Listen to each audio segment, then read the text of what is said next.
Bonjour à toutes et à tous et bienvenue dans ce nouvel épisode de Running Vibes, le nouveau format d'On Your Marks. C'est un véritable plaisir de vous retrouver à nouveau pour ce nouveau format. Avec Running Vibes, j'avais envie qu'on retrouve exactement ça, des échanges naturels, authentiques, entre athlètes et passionnés de tout niveau pour parler running et d'actualité. Dans chaque épisode, on décortique l'actualité du moment, on débat, on raconte des anecdotes, on joue à des jeux et des quiz, on donne la parole aux invités et surtout, on essaye de capter ce qui fait vibrer la communauté running aujourd'hui. Pour commencer l'épisode, on va faire un focus sur Baptiste et son récent résultat sur le marathon de Valence. Puis on attaquera les sujets d'actualité et les sujets chauds. Le pass prévention santé mis en place par la Fédération française d'athlétisme qui devient payant et tout ce que ça soulève comme question. On parlera aussi du marathon de Valence et de ce qu'il est en train de devenir dans le paysage mondial du running. Et enfin, on terminera l'épisode avec un débat plus sensible autour de la suspension de Ruth Chepngetich et de la question des records qui tombent pour dopage, un contexte de plus en plus d'actualité. Bref, un échange riche, un programme dense, différentes opinions, différents points de vue, mais tous centrés autour du running. Alors installez-vous bien et profitez de cette nouvelle session de Running Vibes. Mais avant de lancer l'épisode, je tenais à vous rappeler que On Your Marks a la chance d'être soutenu par Distance. Distance, c'est bien plus qu'une boutique. C'est une équipe de passionnés qui vivent running du matin au soir. Ils ont aujourd'hui 4 shops à Lyon, Paris, Copenhague et même Iten au Kenya, et évidemment un site internet ultra complet où vous pouvez retrouver tout votre équipement de course à pied. Si vous cherchez les plus belles pièces, le meilleur matos ou simplement des conseils par des gens qui s'y connaissent vraiment, vous savez où aller. Et comme ils sont incroyables, Distance vous offre 10% de réduction avec le code ONYOURMARKS10, tout attaché, disponible aussi en description. Merci à eux et maintenant, place à l'épisode.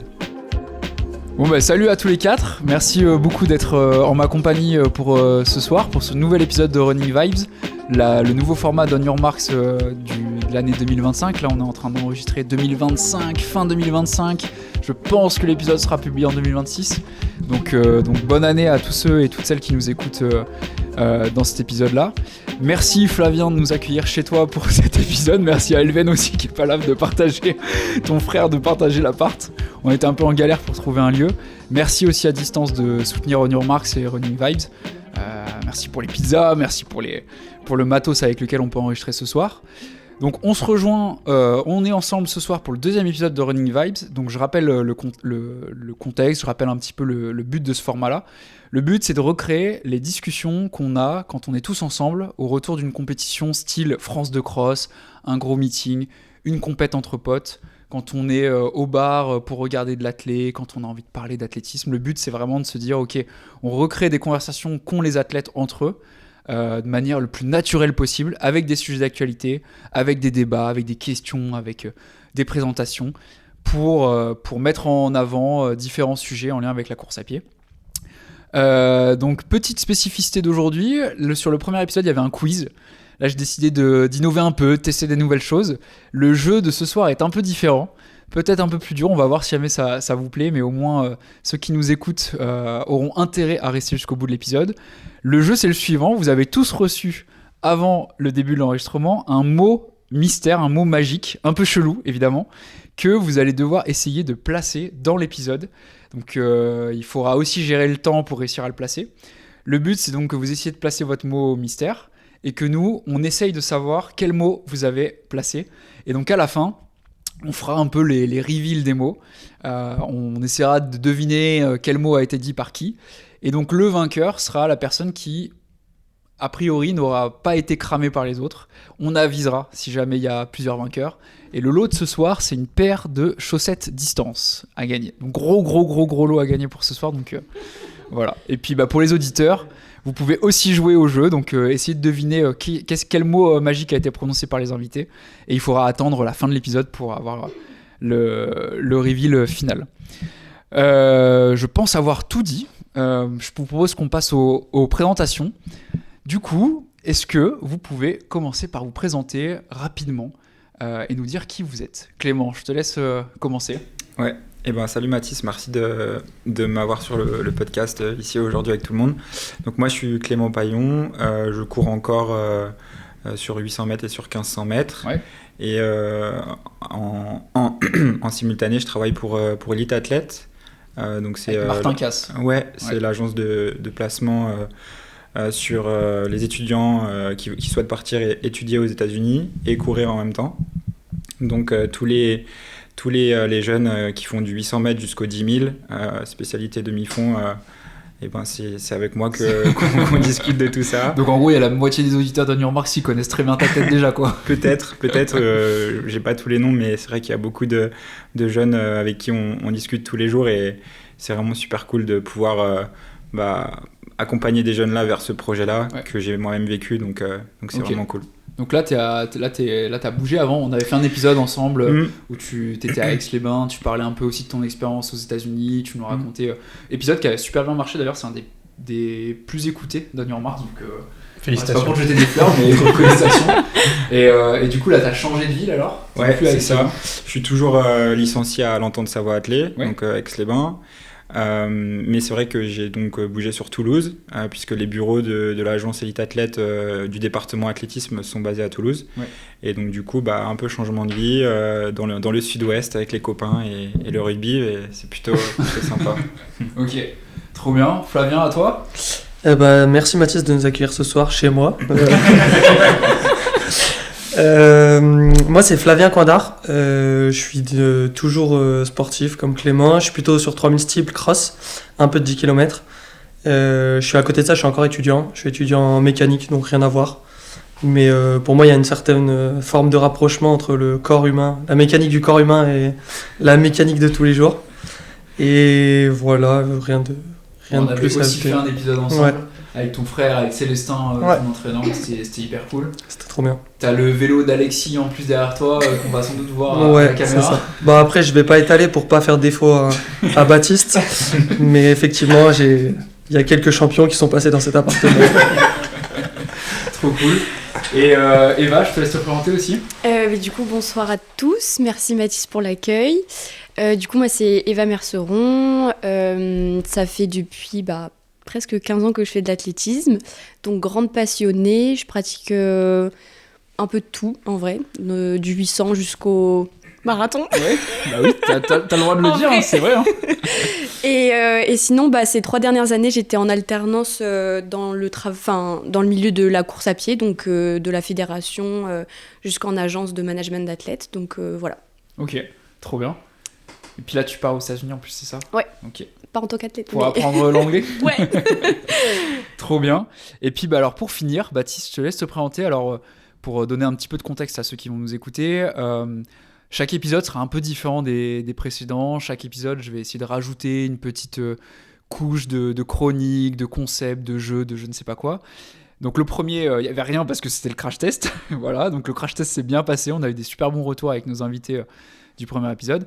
Et sur le deuxième épisode, j'avais envie de profiter de l'opportunité d'avoir des athlètes et des invités inspirants pour essayer de mélanger ça avec un athlète un peu guest.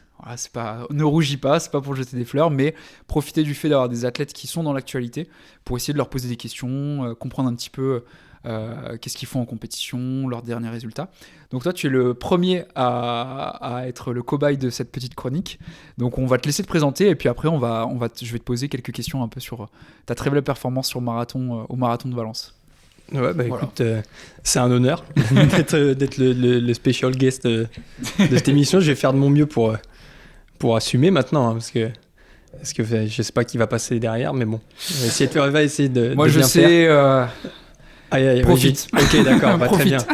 Non, mais en tout cas, merci de nous recevoir, merci de nous recevoir ici. Et donc moi, c'est Baptiste Jarre. Et je suis aussi athlète. Bon, aujourd'hui, je peux me définir en tant qu'athlète pro, parce qu'il y a 1 an, j'ai arrêté de travailler pour faire que de l'athlète. Donc, athlète pro sponsorisé par France Travail principalement, mais bon, j'essaye de me donner les moyens de mes ambitions. Donc j'ai décidé, après avoir bossé en tant qu'ingénieur, un petit peu de voir ce que je pouvais faire en athlète, de voir un peu, de mettre tout en place pour aller chercher des résultats. Et donc pour l'instant, 2025 a été plutôt un bon cru. Ouais. J'espère que 2026 sera pareil. En tout cas, tant que je peux le faire, je le ferai. Après, s'il y a vendezvotrevoiture.fr qui peut venir mettre un petit billet à la place de Franck Leboeuf, ça me va bien. Mais... On va peut-être essayer de se faire sponsor par NordVPN, on va essayer de trouver un truc. NordVPN, peu importe, prends tout, Oli, il y a tout le monde. Allez, on peut. Mais non, en vrai, je rigole, mais je vais essayer de maintenir ça le plus longtemps possible et voir jusqu'où ça peut mener. Ouais. Bah écoute, alors pour la petite histoire, donc je t'avais proposé de faire cet épisode-là bien avant ta récente actualité au Marathon de Valence, parce que bah voilà, t'es de Lyon, là on est à Lyon.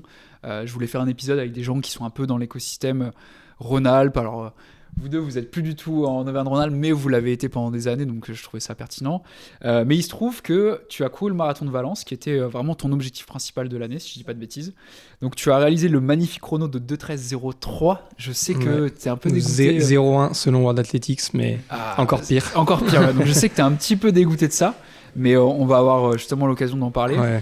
2:13, c'est un chrono stratosphérique. Ça fait combien de temps que tu poursuis cette quête d'un aussi beau chrono ? Est-ce que cette quête a été un succès ? Est-ce que tu as réussi à faire ce que tu voulais ?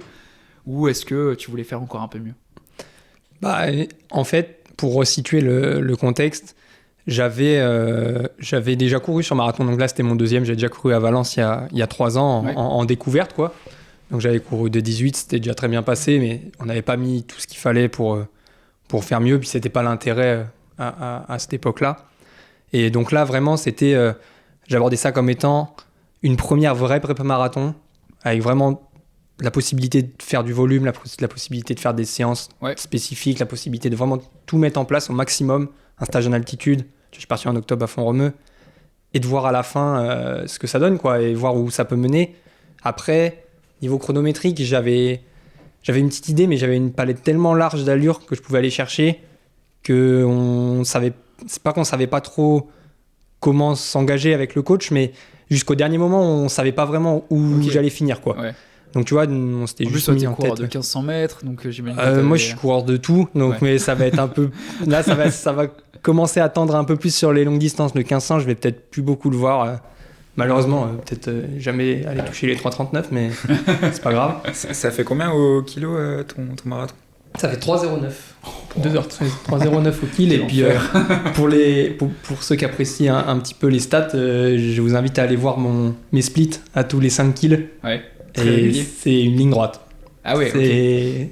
T'as fait 3h09 toujours. Ouais. Surtout en fait, on s'était dit avec Bastien Perrault, mon entraîneur, on s'était dit que je fais ma course. Je m'occupe. Moi, depuis quelques saisons maintenant et tout, je me suis conditionné à me dire. Je fais ce que je sais faire et je m'occupe pas de ce qui se passe de ce qui passe autour. Du coup, je m'étais dit, je sais sur l'allure à laquelle je veux partir. Après, on verra ce qui se passe. Mais surtout, je m'occupe pas des autres. Et donc, du coup, ça fait que j'ai navigué entre les groupes à Valence, entre ceux qui partaient trop vite, ceux qui nous ont repris, notamment les féminines qui nous ont repris au 15e. Ouais. Puis ceux qui ont après un peu sauté et tout. Et moi, j'étais dans mon tunnel. Je maintiens mes allures et je fais ça. Et au final, on voit que ça a plutôt pas mal marché parce que des gars avec qui j'étais au début de la course, il n'y en a pas beaucoup qui ont fini devant moi à la fin. Ouais. Donc, et vraie question, genre, est-ce que tu arrives à t'ennuyer sur 42 bornes ? Non, franchement. Genre, t'es toujours dans un mood... Ah ouais, et puis au final, ça passe. En vrai, c'est bon. Ça passe super. Franchement, ça passe super vite. Ah ouais, au final, ouais. Ouais, parce qu'en fait, t'es concentré à plein de trucs. T'es concentré à, déjà, à ton allure, ton ressenti, t'as tes ravitaux. Et vu que moi, en plus, j'avais décidé de charger pas mal au niveau des glucides, et ben en fait, j'ai l'impression que j'ai passé mon temps à manger. À manger, à prendre mes gels et à boire. Donc du coup, vraiment, t'as tout le temps un truc à... Tu vois, tu passes au 10e, bam, tu penses déjà au ravito du 14e. Après, t'es au 14e, bam, tu penses déjà direct au ravito du 20e. Après, tu penses au passage au SMI. Après, tu penses au 25e. Tu vois, ça, et du coup, ça passe très, très vite. Après, les 30 premiers passent très vite. Les 34 premiers à Valence passent très vite. Puis après... Ça peut être un peu plus long pour certains, mais même quand ça se passe bien, c'est vrai qu'à un moment, tu commences à avoir envie de voir un peu le bout et de pouvoir célébrer un peu. Mais... Et ce qui est marrant pour l'anecdote, c'est qu'en descendant, parce que je sais pas si vous voyez à Valence comment c'est fait, mais à la fin, il y a le tapis bleu, tu descends sur l'eau et tu finis sur l'eau. Ouais. Donc au début du tapis bleu, j'entends ma mère et ma copine sur le côté dans la foule, j'arrive à entendre leur voix, donc je me tourne, je leur fais coucou, et après quand je retourne la tête, je vois le chrono et je me dis... Ouais, je suis un ouf, là je vais finir à 1 seconde de pas faire 2h13. Putain. Et du coup, je sprint et sur une ou deux stories, on peut voir que vraiment, je pose un vrai sprint. Ouais, t'as pas fini pépère. Et pourtant, et je vois que ça passe pas. Et après, c'était la cerise sur le gâteau, parce qu'en fait, quand tu es sur un marathon, tu n'as plus ou moins aucune idée du chrono que tu vas faire à la fin, en fait. Tu sais si tu es bien par rapport à tes allures, tu sais, grosso modo, je vais faire entre 2,12 et 2,14. Mais après, c'est que quand tu arrives que tu vois un peu où tu en es, quoi. Ouais. C'est difficile de garder en tête le référentiel et savoir vraiment, est-ce que je suis à 2h13-10 ou 2h12-50 ou, alors que sur un 15 ou sur un 10, tu connais la seconde près, tu sais exactement comment ça va finir. Donc, Et 2-13, alors, t'étais content? C'était une belle surprise ou t'étais un peu déçu? C'était quoi le mood à la fin? Plusieurs émotions. En gros, j'étais quand même content. J'étais quand même content de ce résultat-là. Franchement, il faut pas. Ça reste 2h13, hein, c'est quand même une très belle perf. Ouais, c'est énorme. Donc, c'était quoi ton premier marathon? 2,18 j'avais fait. Okay. 2,18,40. Ouais, c'est une belle. En vrai, ça fait une belle marge de progression. Déjà, c'est hyper positif. Puis surtout, au final, la décision qu'on avait prise avec Bastien, c'était on part sur une allure où je sais que je suis solide. Mm-hmm. Donc là, on s'était dit, passer entre 1h06:30 et 1h07, normalement, ça va rien me faire. Ouais. Donc du coup, moi, je m'étais même dit, vas-y, je passe 1h07 et vraiment après, j'accélère parce que j'aime bien courir comme ça. Donc je m'étais dit, vas-y, je passe 1h07 et après, vraiment, je bombarde et tout. Sauf qu'au final, vu qu'au 15e, on s'est fait rattraper par les premières féminines, ce qui était complètement improbable, hein, d'ailleurs, parce qu'elles devaient partir sur 2,19. Et nous, au 15e, elles nous ont dépassé. Ouais, mais elles ont fait 2,14 à la fin. Ouais, tu vois, c'est que vraiment, ils s'étaient complètement trompés, quoi. Ouais. Ou je sais pas ce qui s'est passé, mais il y a eu un problème. Et donc, elles nous doublent. Et donc là, je me dis, c'est un peu plus vite pour moi. Surtout que quand elles nous doublent, elles essayent de rattraper le retard qu'elles ont pris. Ouais. Donc, ça commençait à faire des kilos, tu vois, à 3,0, 3,01 et tout. Et je me suis dit, qu'est-ce que je fais et tout. Au final, je me dis, écoute, on verra bien. Je passe 1h06:30. Et là, on s'était dit avec Bastien, jusqu'au 34e, tu bouges pas. Parce qu'il faut savoir qu'à Valence, à partir du 34e, c'est un léger faux plat descendant. Donc en gros, quand tu passes le 34e, tu sais que tu vas finir sur des grands bouts droits en descente, quoi. Ouais. En descente, mais ça se sent quand même. Et du coup, on s'est dit, et là au 34e, vu les séances que j'avais fait, il y a un mood où vraiment je peux peut-être gagner 1 minute sur les 8 derniers kilos, je peux gagner 1 minute sur le chrono final, tu vois. Ouais. Vraiment, moi je m'étais mis en tête que ça se trouve, j'allais pouvoir finir quasi à 20 à l'heure le semi, tu vois. Enfin, le marathon. Putain. Les 8 derniers kills. Donc tu vois, j'étais dans cette optique-là. Donc tout s'était bien passé. Puis après, sur la fin, quand même, avec la fatigue et tout, j'ai commencé à avoir les quadris qui ont un peu chargé, qui sont devenus vraiment durs. Donc au final, j'ai juste maintenu l'allure. Et c'était assez frustrant. Parce que même quand je vois Bastien, là, le coach, pour la première fois où je le vois, c'était au 38e, je crois. Ouais.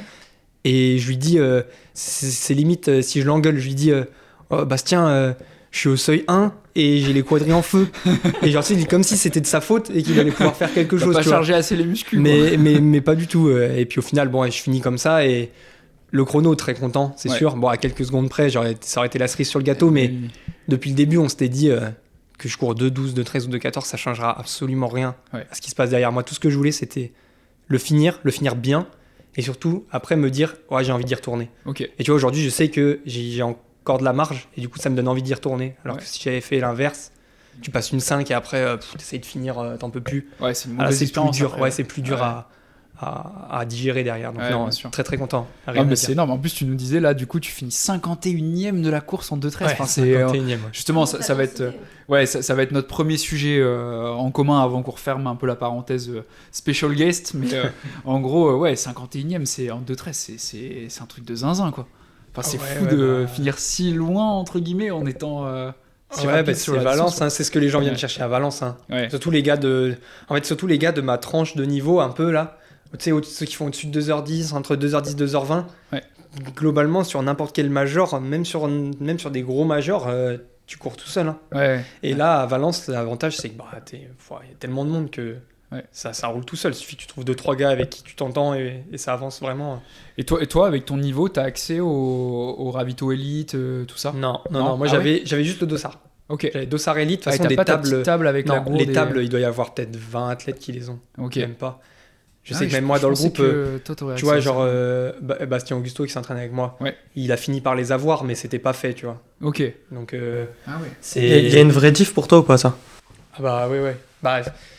Il y a une vraie diff, oui et non. Il y a une vraie diff parce que c'est sûr que t'aimerais bien avoir toutes tes bouteilles là où tu veux et tout. Donc moi, ce qui fait que je suis parti et juste j'ai strappé mes gels sur mon cuissard, quoi. Et tu sais, je les ai enlevés un par un, comme ça. Mais après, tu t'en sors très bien, surtout qu'à Valence, il y a encore des bouteilles, tu vois, il y a tout. Enfin, franchement, l'orga, elle est l'orga, elle est top. Ouais. Tu vois, tu payes cher ton dossard, mais franchement. Combien? Bah, moi, je l'ai pris en plus sur liste d'attente et tout. Donc, mais tu l'as pas payé, toi? Si, je l'ai payé. Ah, ok. Ouais, 210 € j'ai payé. mais C'est cher. mais franchement, pour la qualité de l'organisation, c'est. Donc là, t'as payé le prix max, quoi. Ah, moi, max, ouais, la d'attente. Non, mais après 210 € pour ton niveau, en vrai, je trouve que c'est un peu hard, quoi. Enfin, c'est... Bah, 210 balles une course. Ouais, bah, T'as pas intérêt à la louper, quoi. ouais, et puis le marathon, c'est ça qui est horrible. Le marathon, c'est. Ouais. Tu fais 3 mois de prépa, t'as une course. Ouais, et à la fin, c'est soit t'étais bien, soit t'es Tu nul. t'es loupé. Ouais. Tu l'as bien vécu, ça, d'ailleurs, le fait de... Moi, j'avais préparé aussi Valence l'année dernière et j'avais pas du tout aimé le fait de sacraliser une course. Parce que moi, pour le coup, ça s'était horriblement mal passé. Et t'as un peu le sentiment, quand tu te retournes, de dire putain, bah, en fait, pendant 3 mois, j'ai rien fait, quoi. Enfin, ça, c'est 3 mois qui servent à rien, quoi. Non, franchement, c'est dur. C'est dur. Et moi, j'ai pas mal demandé à Bastien de recourir et tout. Ouais. Et je sais qu'il y a 3 ans, j'avais un peu trop couru parce qu'en fait, le marathon n'était pas mon objectif principal. Ouais. Et là, on s'est dit non, on s'en tient au plan. Tu vois, je sais que par exemple, Bastien Augusto est allé faire Lièvre à Lille et tout, un peu sur un coup de tête comme ça et tout. Et moi, je me suis dit, vas-y, non, je mets tout sur le marathon, on met tout, il faut être frais, il faut être dispo. Et ouais, bah c'est un jeu dangereux, hein, parce que c'est sûr que là, si tu fais tout bien et qu'après 3 mois de prépa, bah, ta course se passe pas bien, c'est plus dur à digérer, mais bon, c'est le jeu de la distance. Après, c'est pour le coup, c'est une distance où c'est du poker, quoi. Tu mets all-in, ça passe, tu sais pourquoi t'as mis all-in. Ouais. Après, tu mets all-in, ça passe pas, tu peux tout remettre en question, mais en fait, tant que t'as pas tenté de le faire une fois, tu peux pas savoir ce que ça représente. C'est sûr. Bah, le premier, c'est le plus bizarre. Et avant que quoi, je te coupe, parce que je sais pas si Mathis il va engager sur les sujets communs, c'était pourquoi entre 2,13, 2,14, 2,12, ça représente c'est quelque chose, ça a une signification pour toi ou non, pas du tout. Juste, en fait, je voyais les allures que j'ai fait sur les spé. Tu vois, et en plus, les premières spé marathon, tu les fais vraiment tard. Hein. Tu les fais à 3 semaines, 4 semaines du marathon, la première. Donc, tu as déjà fait 3 mois en te disant, bah, je suis pas trop sur quelle allure je vais courir, quoi. Et du coup, tu tentes, tu vois que ça passe bien. Si ça se trouve, ma première spé marathon, j'aurais pu la faire beaucoup trop vite parce que je me serais dit, vas-y, peut-être je peux tenter 2,10. En fait, pas du tout. Et là, j'ai vu que sur des allures entre 3,7 et 3,10, tu vois, j'étais bien. Et du coup, ça fait entre 2,11 et 2,14, tu vois. Et je m'étais dit, bon, en partant un peu plus prudemment parce que c'était que le deuxième et que j'avais pas envie d'exploser complet. Bah, tu vois, je m'étais dit, bah, ça va tomber là-dedans. Au final, ça tombe là-dedans. Ouais, en fait, c'est souvent ça. J'ai l'impression que tu t'entraînes un peu, tu vois ce que tu peux faire, et là, après, t'affines un peu la prépa. C'est ça, bah, tu vois, un exemple complètement différent. Héloïse, qui s'entraîne avec moi. Ouais. Et bah, au début, elle devait partir sur 2h35. Puis au fur et à mesure des SP, c'est descendu. Puis au final, elle est partie sur 2h30 et même fait 2h28. Ouais, putain, le gap, il est tu vois, mais c'est son premier. Donc tu peux pas savoir, en fait. Tu sais pas sur quoi tu pars au début. Ouais, c'est vrai. Et c'est quoi une spé marathon? Typiquement, c'est 15 d'une spé marathon en fait. Clément, bouge-toi les oreilles. Ouais, bah ça peut faire. En vrai, ça peut faire peur. Assis-toi bien. Hein. Mais déjà, pour moi, la spé marathon, c'est déjà l'enchaînement de toute la prépa. Tu vois, sans se blesser déjà, le volume, la prépa. Tu vois, on a fait des semaines à quasi 200 km avec la qualité qui va avec, les muscles, tout ça. Donc ça déjà, quand tu arrives à faire tout ça sans te blesser, c'est déjà une bonne spé, tu vois. Ouais. Et sinon, en séance pure, la dernière qu'on a fait, c'était... on a fait 10 ou 12 kills d'échauffe. Et donc, tu fais un échauffe, déjà, tu finis quasiment... tu fais un échauffe, tu finis quasiment au seuil 1, tu vois, enfin, tu finis quand même bien. Et après, on fait 12 kills plus 10 kills. Récup 1 kill. Alors, marathon. Et après, ça fait une sortie à 35, quoi. Ah bah, ça faisait 36 bornes 5 à 3,20, quoi. 3,19. Ok. Et en vrai, c'est pas si mal non plus de monter plus après. De monter à 38. Ah ouais, après, faire tu vois, 36, c'est déjà bien. Hein. Ouais. Après, tu vas pas faire la distance. Ouais, il y a des mecs qui font ça, un choker. Il y en a, ils tapent 42 à chaque fois. Ouais, non, mais tu vois, il y a l'anglais, là, Phil Seasman, qui a fait un marathon pour préparer son marathon. Oui, j'ai vu, et il a fait 2,9. Il a fait 2,7. Non, il a fait 2,7. Derrière un vélo. Il a refait ça. Non, il a Amsterdam. Ah. Il a fait Amsterdam, il a recouru à Valence après. Waouh, il y en a. Il s'entraînait avec Alexis et tout là. Il s'entraînait beaucoup avec Alexis. Ouais, il s'entraîne avec Alexis. De toute manière, si les mecs ils sont habitués à courir 200 bornes semaine, si tu tapes un marathon, Ouais. tu vois, il est tellement habitué qu'au final, je sais pas, hein, mais mais musculairement quand même pour récupérer derrière. récupérer. Enfin, la récupération, c'est chaud. oui, Tu j'imagine. fais la sieste après une sortie longue ou pas? Bah t'essayes, mais c'est pas forcément évident. Avec l'excitation et tout, c'est. Tu fais plus la sieste le soir, tu vas te coucher tôt. Mais et en termes de, pour rentrer un petit peu dans les stats et tout, en termes de prépa, ça ressemble à quoi ta prépa? Enfin ça c'est un truc que les gens ils aiment bien connaître un petit peu sur les réseaux et tout, mais là les 3 mois de prépa que t'as fait, c'était quoi le volume hebdomadaire? T'as fait quoi un petit peu comme genre de truc? Je vais faire ma pub, mais si vous voulez, je l'ai mis sur LinkedIn, ça. Si jamais vous voulez aller voir. Oui, parce que oui, il faut dire aussi que tu communiques beaucoup sur le LinkedIn. redire quand même. PS, je suis Baptiste Jarre. Voilà, PS, je suis Baptiste. Mais non, mais grosso modo, on a commencé fin août. Donc tu vois, ça fait 15 semaines. Ouais. 15 semaines de prépa. Et ça fait 2 ou 3 cycles. Il y a un premier cycle de reprise, après 2 cycles. Et moi, ça fait des semaines à quasi 200 bornes. Il y en a 4. Ouais. Il y en a eu 2, puis l'Equiden de Paris, puis 2 d'affilée. Ouais. Et donc en tout, j'avais calculé, j'ai plus les chiffres en tête, mais ça fait 2200 km sur la prépa, un truc comme ça, de course à pied. Ouais, sur 15 semaines. Quoi. Sur 15 semaines. Et surtout, ce qui est intéressant, et ça, Bastien, il en parle souvent, ce qui est intéressant, c'est les bornes et surtout l'allure globale de tes bornes. Ouais. Et moi, je sais que j'ai fait les 2200 km à 15 à l'heure. Ok. En tout. Ouais, c'est un truc qu'on regarde assez peu ça au final. Et pourtant, j'avais un coach aussi qui regardait pas mal ça. Toutes les semaines, il divisait ta distance par le temps. Chose que peu de coureurs font au final. Et il disait, bah oui, là, au final, t'es à 4,15, 4,20, c'est comme ça. Et tu vois que ça augmente si jamais t'es censé être en progression. Ouais. Quoi. Non, mais c'est intéressant. Parce que C'est quoi l'intérêt de faire ça?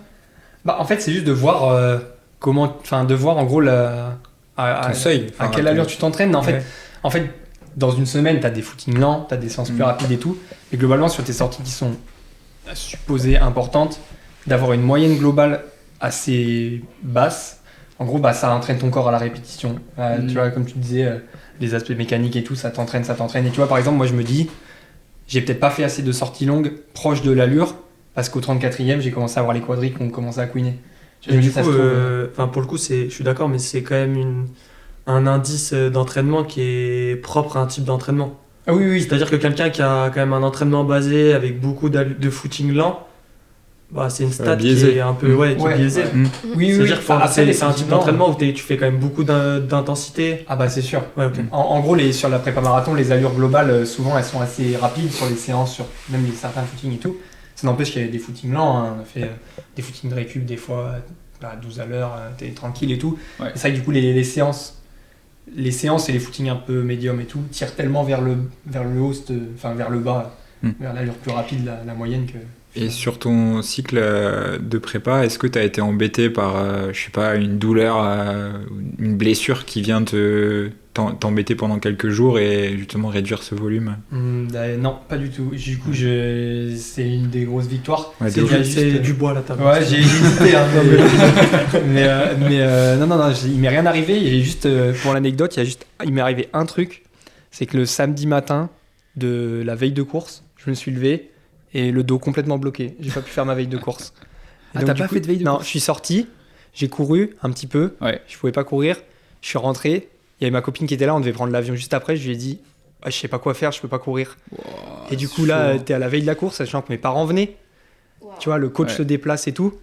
Là, t'es en mode, c'est mort. Enfin, faut que j'y aille. Et ça se trouve, et jusque sur la ligne de départ, j'ai essayé, tu vois, on a essayé de mettre de la crème, on a essayé de faire de la mob et tout. Et sur la ligne de départ, je me dis, ça se trouve, il y a un monde où là, dans 2 km, je m'arrête parce que je peux pas. Wow, et là, du coup, j'ai ta prépa flinguée, quoi. Et je sais pas pourquoi, mais sûrement il y a le stress et tout, hein, mais forcément psychologique. Mais tu te dis, c'est complexe. Mais sinon, à part ça, tout c'est très complexe là. Merci à le kiné. La suite appartient à l'histoire, quoi. Exactement. Et dernière question sauf si jamais vous avez encore des questions, mais moi ce que j'aime bien dans ton profil, c'est que t'as couru plein de choses. T'as vraiment été... À un moment donné, moi, quand j'ai commencé à te connaître, t'étais plus spécialiste du coureur de 1500 mètres. T'as fait aussi plein de 10 bornes, enfin plein de choses. T'es super bon crossman. T'as fait une très belle saison de cross aussi cette année. C'est quoi le truc le plus dur que t'as eu à courir ? Est-ce que c'est ce marathon ou est-ce qu'il y a eu d'autres compétitions qui ont été encore plus dures à courir que ça ? Ah ouais, non. Enfin, clairement, le plus dur pour moi, ça reste quand même la piste. J'aime bien la garder, j'aime bien continuer à en faire, mais je trouve l'effort piste vraiment très très dur. Enfin, en fait, il est pas forcément plus ou moins dur, juste je l'aime moins. Ok. Tu vois, tu pars sur un 15 ou même un 5000, même maintenant 5000, le 5000, genre tu pars vers un 15, au bout d'un tour, t'en peux déjà plus. Alors grave. Non mais c'est vrai. Mais je me souviens d'une tu te année fais agresser en fait. C'est ça. Une année, je sais pas si tu te souviens, c'est vrai. On avait fait plein de courses ensemble. On a fait Grenoble, on a fait, on était vraiment à chaque fois dans la même série et tout. C'était vraiment incroyable. Et putain, mais comme tu dis, cette douleur qui te prend, il te reste encore 400 mètres à courir et t'es déjà à l'agonie. Tu te dis putain, il faut finir en 58 ou moins quoi. Mais surtout, tu dis, on remet ça ce week-end. Quoi. Tu prends le mercredi, tu fais même pas record et tu dis, c'est bon, je la remets demain. Non, mais ouais, c'est vrai que moi j'aime moins ça. J'aime quand même, et tu vois, j'ai envie de le garder le plus longtemps possible. Là, cet été, je compte faire de la piste. Ok. Et je compte bien aller aux élites et tout. Ouais. Mais c'est vrai que ça, c'est une agression, quoi. Alors que le marathon, t'as le temps un peu. Tu veux nuire à ta santé, c'est un peu ça. Le marathon, t'as le temps de voir venir et tout, de t'y préparer. Ouais. Même sur 10 bornes, sur semi et tout, là, c'est avec 5000, 15. Marathon, tu te fais agresser après, en fait. Ouais, marathon, tu te fais agresser quand tu essayes de marcher après avoir passé la ligne d'arrivée. Mais ouais, non. Faites de la course à pied. Ouais, c'est ça. Mais inscrivez vos enfants. Et dernière question, du coup, là, tu dis que tu veux faire de la piste. On va te voir sur quoi un peu cette année ? C'est quoi le programme s'il a déjà été fait Ouais, là, les France de cross, nous, on a les France de cross en objectif. Surtout avec Dessine, donc du coup, on va voir ce que ça peut donner. Et sur 5000 principalement. Je pense pas que je referai du 15, je sais pas. Mais le gap risque d'être un peu grand quand même là. Ouais, peut-être. La première année où j'avais fait le marathon, j'avais fait du 800 l'été, j'avais fait un 800 à Bron. Et mais là je referai pas, je pense. Ok. Là ça y est, t'es passé dans le côté long de la course à pied. Non, mais ouais, non, mais le 5000 j'ai quand même le gardé. Après on sait jamais, faut jamais dire jamais, mais Après, là pour l'instant j'ai du mal à Après il voir. y a les interclubs, tu peux te retrouver sur un 4x4. Tu peux. Je suis curieux de savoir ce qu'un mec qui fait 2-13 sur le marathon peut faire sur le 5000 marches des interclubs. Oula. Si Bastien écoute cet épisode, peut-être que ça pourrait lui donner des idées. Ouais, non, on va couper au montage. Écoute, merci beaucoup Baptiste d'avoir répondu à ces quelques questions. J'espère que ça t'a plu, que ça intéressera aussi les auditeurs. On va maintenant passer justement au premier sujet un peu collectif. Donc maintenant tu reprends ta place d'invité normal de cet épisode. On va parler maintenant on va faire une ouverture sur le marathon de Valence, qui est en lien avec l'actualité. C'était il y a 2 semaines. Marathon qui chaque année suscite beaucoup d'émotions, attire énormément l'attention aussi. Donc j'aurais quelques questions à vous poser. J'aimerais bien qu'on en parle un peu tous ensemble. En plus, vous n'êtes pas tous marathoniens. Donc c'est ça qui est cool aussi, c'est de mélanger un petit peu les profils entre marathoniens, marathoniennes aussi, coureuses de 800, d'autres disciplines.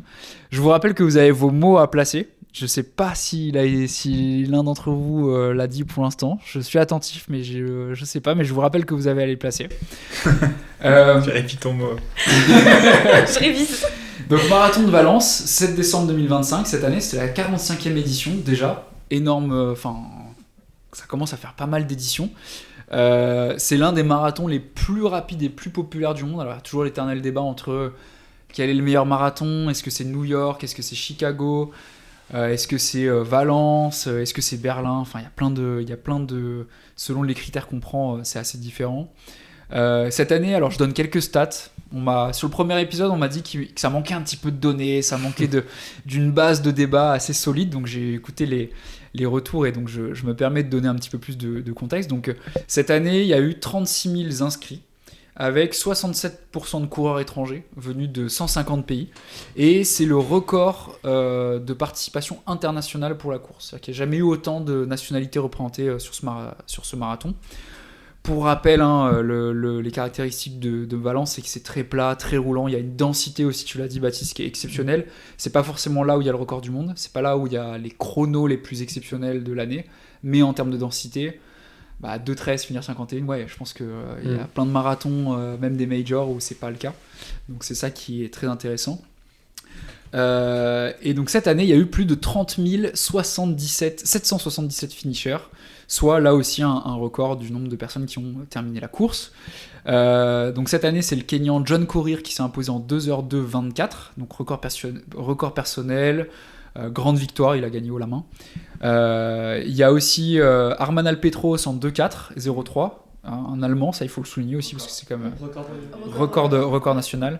Et Awed Kibrab en 2.4.24 qui est juste derrière et qui bat lui aussi son record national.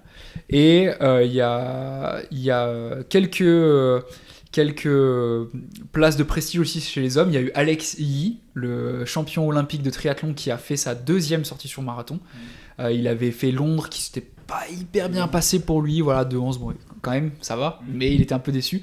Et là, il fait 2.6.38, pas très loin de Mo Farah, qui est le détenteur du record de Grande-Bretagne du marathon. Donc, il y a eu pas mal de gens sur les réseaux qui se sont dit mais il ferait mieux d'arrêter le triathlon pour aller faire du marathon. Je serais curieux aussi de savoir ce que vous en pensez de ça.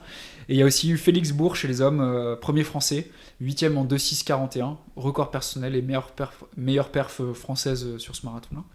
Et chez les femmes, c'est Joycelyn Yepkosgei, je suis désolé pour la prononciation, qui l'a remporté en 2.14 avec le 4e meilleur temps de l'histoire féminine et record du parcours.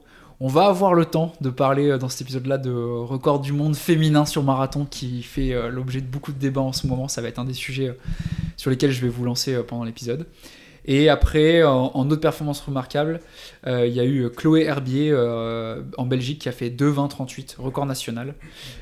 Et Alicia Veino, si je ne dis pas de bêtises, en Finlande. Jessica Stenson en Australie qui sont également dans le top 5, ce qui est assez rare sur marathon d'avoir des noms éthiopiennes et noms kenyanes dans le top 5. Et même chez les garçons. Ouais, chez les garçons, grave. D'avoir des Français dans le top 10, d'avoir des Européens... Japonais aussi, non ? Il n'y a pas un japonais qui a... Suguru il fait record national aussi. Ouais, il fait record national aussi. Top 10. Puis après, il y a même les Françaises quand même qui sont... Ah bah ouais. Costauds, là. Ouais. C'est quoi, c'est Inès Amoudi et Héloïse qui finit derrière. Ouais. Les questions que je voulais vous poser, c'est... alors la première question toute bête, c'est selon vous, qu'est-ce qui fait du marathon de Valence l'un des plus attractifs au monde ? Parce que même si vous ne l'avez pas couru, pas forcément...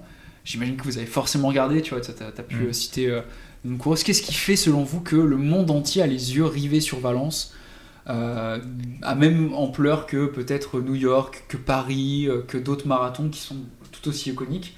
Mais j'ai l'impression qu'à Valence, le premier week-end de décembre, le monde entier du running s'arrête et attend de voir les différents résultats. C'est quoi un petit peu vos impressions? Je vais piquer la parole avant que Baptiste vu qu'il a la réponse à toutes les questions. Non. Mais moi je pense que alors, hormis le fait que comme Baptiste disait la densité, le parcours très favorable, je pense que les conditions climatiques au vu de la période, on arrive en plein hiver en France, dans une grosse partie de l'Europe, il fait froid, ça devient de plus en plus dur d'enchaîner les séances. Au final l'hiver est assez doux en Espagne. Je pense que mine de rien mentalement pour beaucoup de personnes de pouvoir courir sous le soleil, de voir le soleil sur une période où on voit moins en France, où c'est un peu gris, c'est un gros impact à mon avis mental. Et je pense que les conditions climatiques sont tellement favorables que entre aller y a plein d'autres marathons ou même on va à Paris en avril, le parcours est pas top mais les conditions c'est encore pas trop, c'est la fin de l'hiver. C'est encore un peu compliqué, alors que là, en vrai, il y a eu très peu d'années où c'était compliqué à Valence, quoi. Ouais, l'année dernière, il y avait eu un coup de chaud parce qu'il y avait les inondations mortelles, catastrophiques, qui ont vraiment ruiné la ville et tout ça, et il y avait un peu des craintes que ça soit annulé, mais c'est vrai qu'en général... mais après, surtout les craintes étaient, on va dire, éthiquement, c'était quand même compliqué de faire une fête du running alors qu'il y a des gens qui venaient de perdre leur maison, etc. Mais les conditions étaient quand même... Les conditions étaient là. Moi, je pense que pour moi, qui n'est pas forcément calé de ouf sur le côté marathon, et je regarde plus le 5K, 10K, le 5K, 10K de Valence, il est aussi stratosphérique. Et je pense que ça joue un impact énorme aussi sur le marathon. Peut-être que je sais pas lequel a été mis en premier, mais peut-être qu'il y a des gens, tu vois, qui arrivent à se dire, si le 5K, 10K est Stratos, pourquoi pas aller performer sur le marathon. Peut-être que ça a un impact. Et aussi le côté marketing qui, pour moi, ils sont hyper forts là-dessus. Je trouve la manière dont ils marketent le truc, ça donne même envie à des gens qui, genre comme moi, tu vois, ça m'a donné vraiment envie de regarder la course. Ouais. Et de, pourquoi pas, aller même la voir en live, tu vois. Donc, j'ai vraiment cru que tu annonçais ton début de carrière. J'allais noter la date. Clément Paillon, 21h02. Ça aurait été un ouragan dans le truc, ça maintenant. Du coup, ouais, je pense que le marketing, ils savent bien se vendre. Ouais, ils savent de faire de fois. Et même au niveau de l'hospitalité, je pense au niveau des athlètes élites, au niveau de l'échauffement, je sais que les sous-sols, tout est amené pour que les élites soient vraiment bien accueillies. Et sur ça, j'ai eu énormément de retours. Donc je pense que les élites, ça leur donne aussi envie de se dire, ok, là, je suis dans des conditions où je suis qu'avec des pros. Donc les conditions, elles sont parfaites. Au-delà du parcours, du temps, je suis qu'avec des gens qui courent comme moi, qui s'entraînent comme moi. Donc autour de moi, il n'y a que des gens comme moi. Donc je pense que ça met un mental d'acier pour tout le monde, en fait. Et après, derrière... aussi, je pense qu'il y a la période, je trouve qu'elle est bien pour s'entraîner, parce qu'en fait, pour les Français, les Européens, finalement, tu t'entraînes à partir de juillet, août, pour ceux qui s'entraînent vraiment bien, et à partir de septembre, il commence un peu à faire froid, mais... non, mais trop tard, je trouve que la période, elle est parfaite en vrai, parce qu'après Séville, c'est hyper plat, c'est hyper dense aussi, mais finalement, c'est en janvier, février, donc février. En fait, en France, il fait déjà froid pour s'entraîner. Oui. Donc en fait, la période, elle est quand même, mine de rien, propice à la performance. Donc, Et puis Berlin, t'es obligé de t'entraîner l'été. Ouais, et tu sais pas quel temps aussi tu vas avoir. Tu fais ta prépa. Berlin, ça doit être un enfer à préparer cette course, parce que se manger des grandes spé marathon en plein mois d'août. Tu disais, les élites, ça différencie d'un marathon à un autre. Je sais que l'hospitalité à Valence, elle est très bien encadrée. Au niveau... Mieux qu'ailleurs. Ouais, je pense. Okay. Contrairement à Paris, on regarde la différence. Il y en a plus. Là, on était des élites, il y en avait. Oui, il y en a plein. C'est une folie. Hein. Ok, donc ils ouvrent le panel. Ouais, t'as l'impression. Le panel, il est énorme et la personne qui travaille dessus se débrouille super bien. Et même les réunions d'avant en course, c'est en vidéo. Donc en fait, tout le monde peut y accéder sans être en. Enfin, tout est vraiment calé pour les élites. Et... Ça, je suis d'accord, mais du coup, quand même, là, on parle de genre 100 élites sur 30 000 arrivants. Oui, ouais. Du coup, je sais pas si c'est la question de Mathis, mais est-ce que tu penses que c'est ça qui fait venir du monde et cette densité-là ? Parce qu'en fait, là, c'est trop bien pour quelqu'un comme Baptiste, comme des gens qui visent du top niveau, mais c'est trop niche. On parle de 100 personnes sur 30 000. Et au final, je sais pas ce qui est la mentalité des gens, mais je suis pas sûr que ça soit ça qui... C'est pas... la convivialité des élites, etc., qui les font venir. Il y a une autre raison, tu vois. Ouais, clairement. Là, c'est un facteur pour les élites. Après, bien sûr, pour les coureurs amateurs, je pense que c'est le marketing, le temps, comme tu disais. Il y a tout qui rentre en jeu. De manière hyper concrète, pourquoi toi, t'as voulu courir à Valence et pas un autre marathon ? Pourquoi t'as voulu cocher cette date-là ? C'est ce qu'on dit. Hein. Déjà, dans une saison où tu fais un peu tout, comme moi je fais, c'est le seul moment où tu peux faire un marathon. Oui. Parce qu'après, il y a les crosses, après, il y a la piste. Ouais. Donc, globalement, moi, déjà, ça restreint pas mal le champ des possibles. Et puis, c'est comme on disait, en fait, au fur et à mesure des années. Tu vois, il y a Valence, il y a 10 ans, on n'en entendait pas parler. Ouais, ça fait que. C'est juste qu'au fil des années, il y en a, ils y vont, il y en a, ils y vont. Pourquoi tout le monde vient courir je dis une bêtise, pourquoi tout le monde.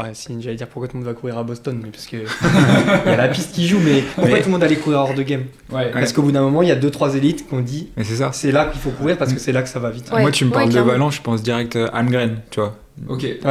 Et moi, Valence, c'est ça. Mais par contre, peut-être que dans 2-3 ans, Valence, ce sera peut-être record du monde du marathon, tu vois, t'en sais rien. Mais pour moi, Valence, avant d'être le marathon, c'est genre le 5K, 10K, tu vois. Puis qui sait, demain, si les meilleurs mondiaux, ils décident qu'il faut aller courir à Berlin, et tout à fait. Retourner courir à Berlin, comme c'était le cas avant, et tout le monde ira courir à Berlin. Ouais. En fait, les gens, ils suivent aussi les élites, donc pour rebondir, ça... Ça, c'est une question que je voulais justement vous poser. Alors, c'est une question qui s'applique un peu à tout type de coureur, surtout au marathon quand même. Semi aussi, ça joue. La piste, on n'a pas ce problème-là, vu que la piste... qu'on soit en Chine, en Australie, la piste c'est la même, donc il n'y a pas trop ce phénomène de « ah oui, j'ai mes petites habitudes et c'est ce meeting-là que je veux cibler », mais typiquement vous deux vous l'avez fait Valence. Est-ce que vous seriez prêt à courir sur un autre marathon tout en étant hyper performant? C'est un truc qui vous fait peur ou pas? Parce que j'ai en discuté avec pas mal de copains. Le problème c'est que, enfin le problème, tout dépend comment on voit les choses, mais quand t'as goûté à Valence, il paraît que c'est hyper dur d'aller se dire ok je fais un autre marathon que Valence, qui sont tous en Europe un peu moins bien en termes de parcours, de densité, etc. Vous pourriez aller courir un autre marathon comme ça avec un vrai objectif de chrono? Oui, après, moi j'avais pensé à faire Amsterdam par exemple, mais en vrai, c'est comme je disais tout à l'heure, mais ça rentre pas dans les plans. Ça veut dire qu'il faut commencer la prépa beaucoup trop tôt. Et si je veux faire de la piste, du coup ça rentre pas dans les trucs. Donc en vrai, je repense à chaque fois à Valence, quoi. Si je me dis marathon, Paris c'est pas dans les temps non plus. Séville c'est trop dans l'hiver. Les marathons américains ils sont hors de prix et faut payer les billets, les hôtels. Non mais Clément il a des... On va demander à Clément alors.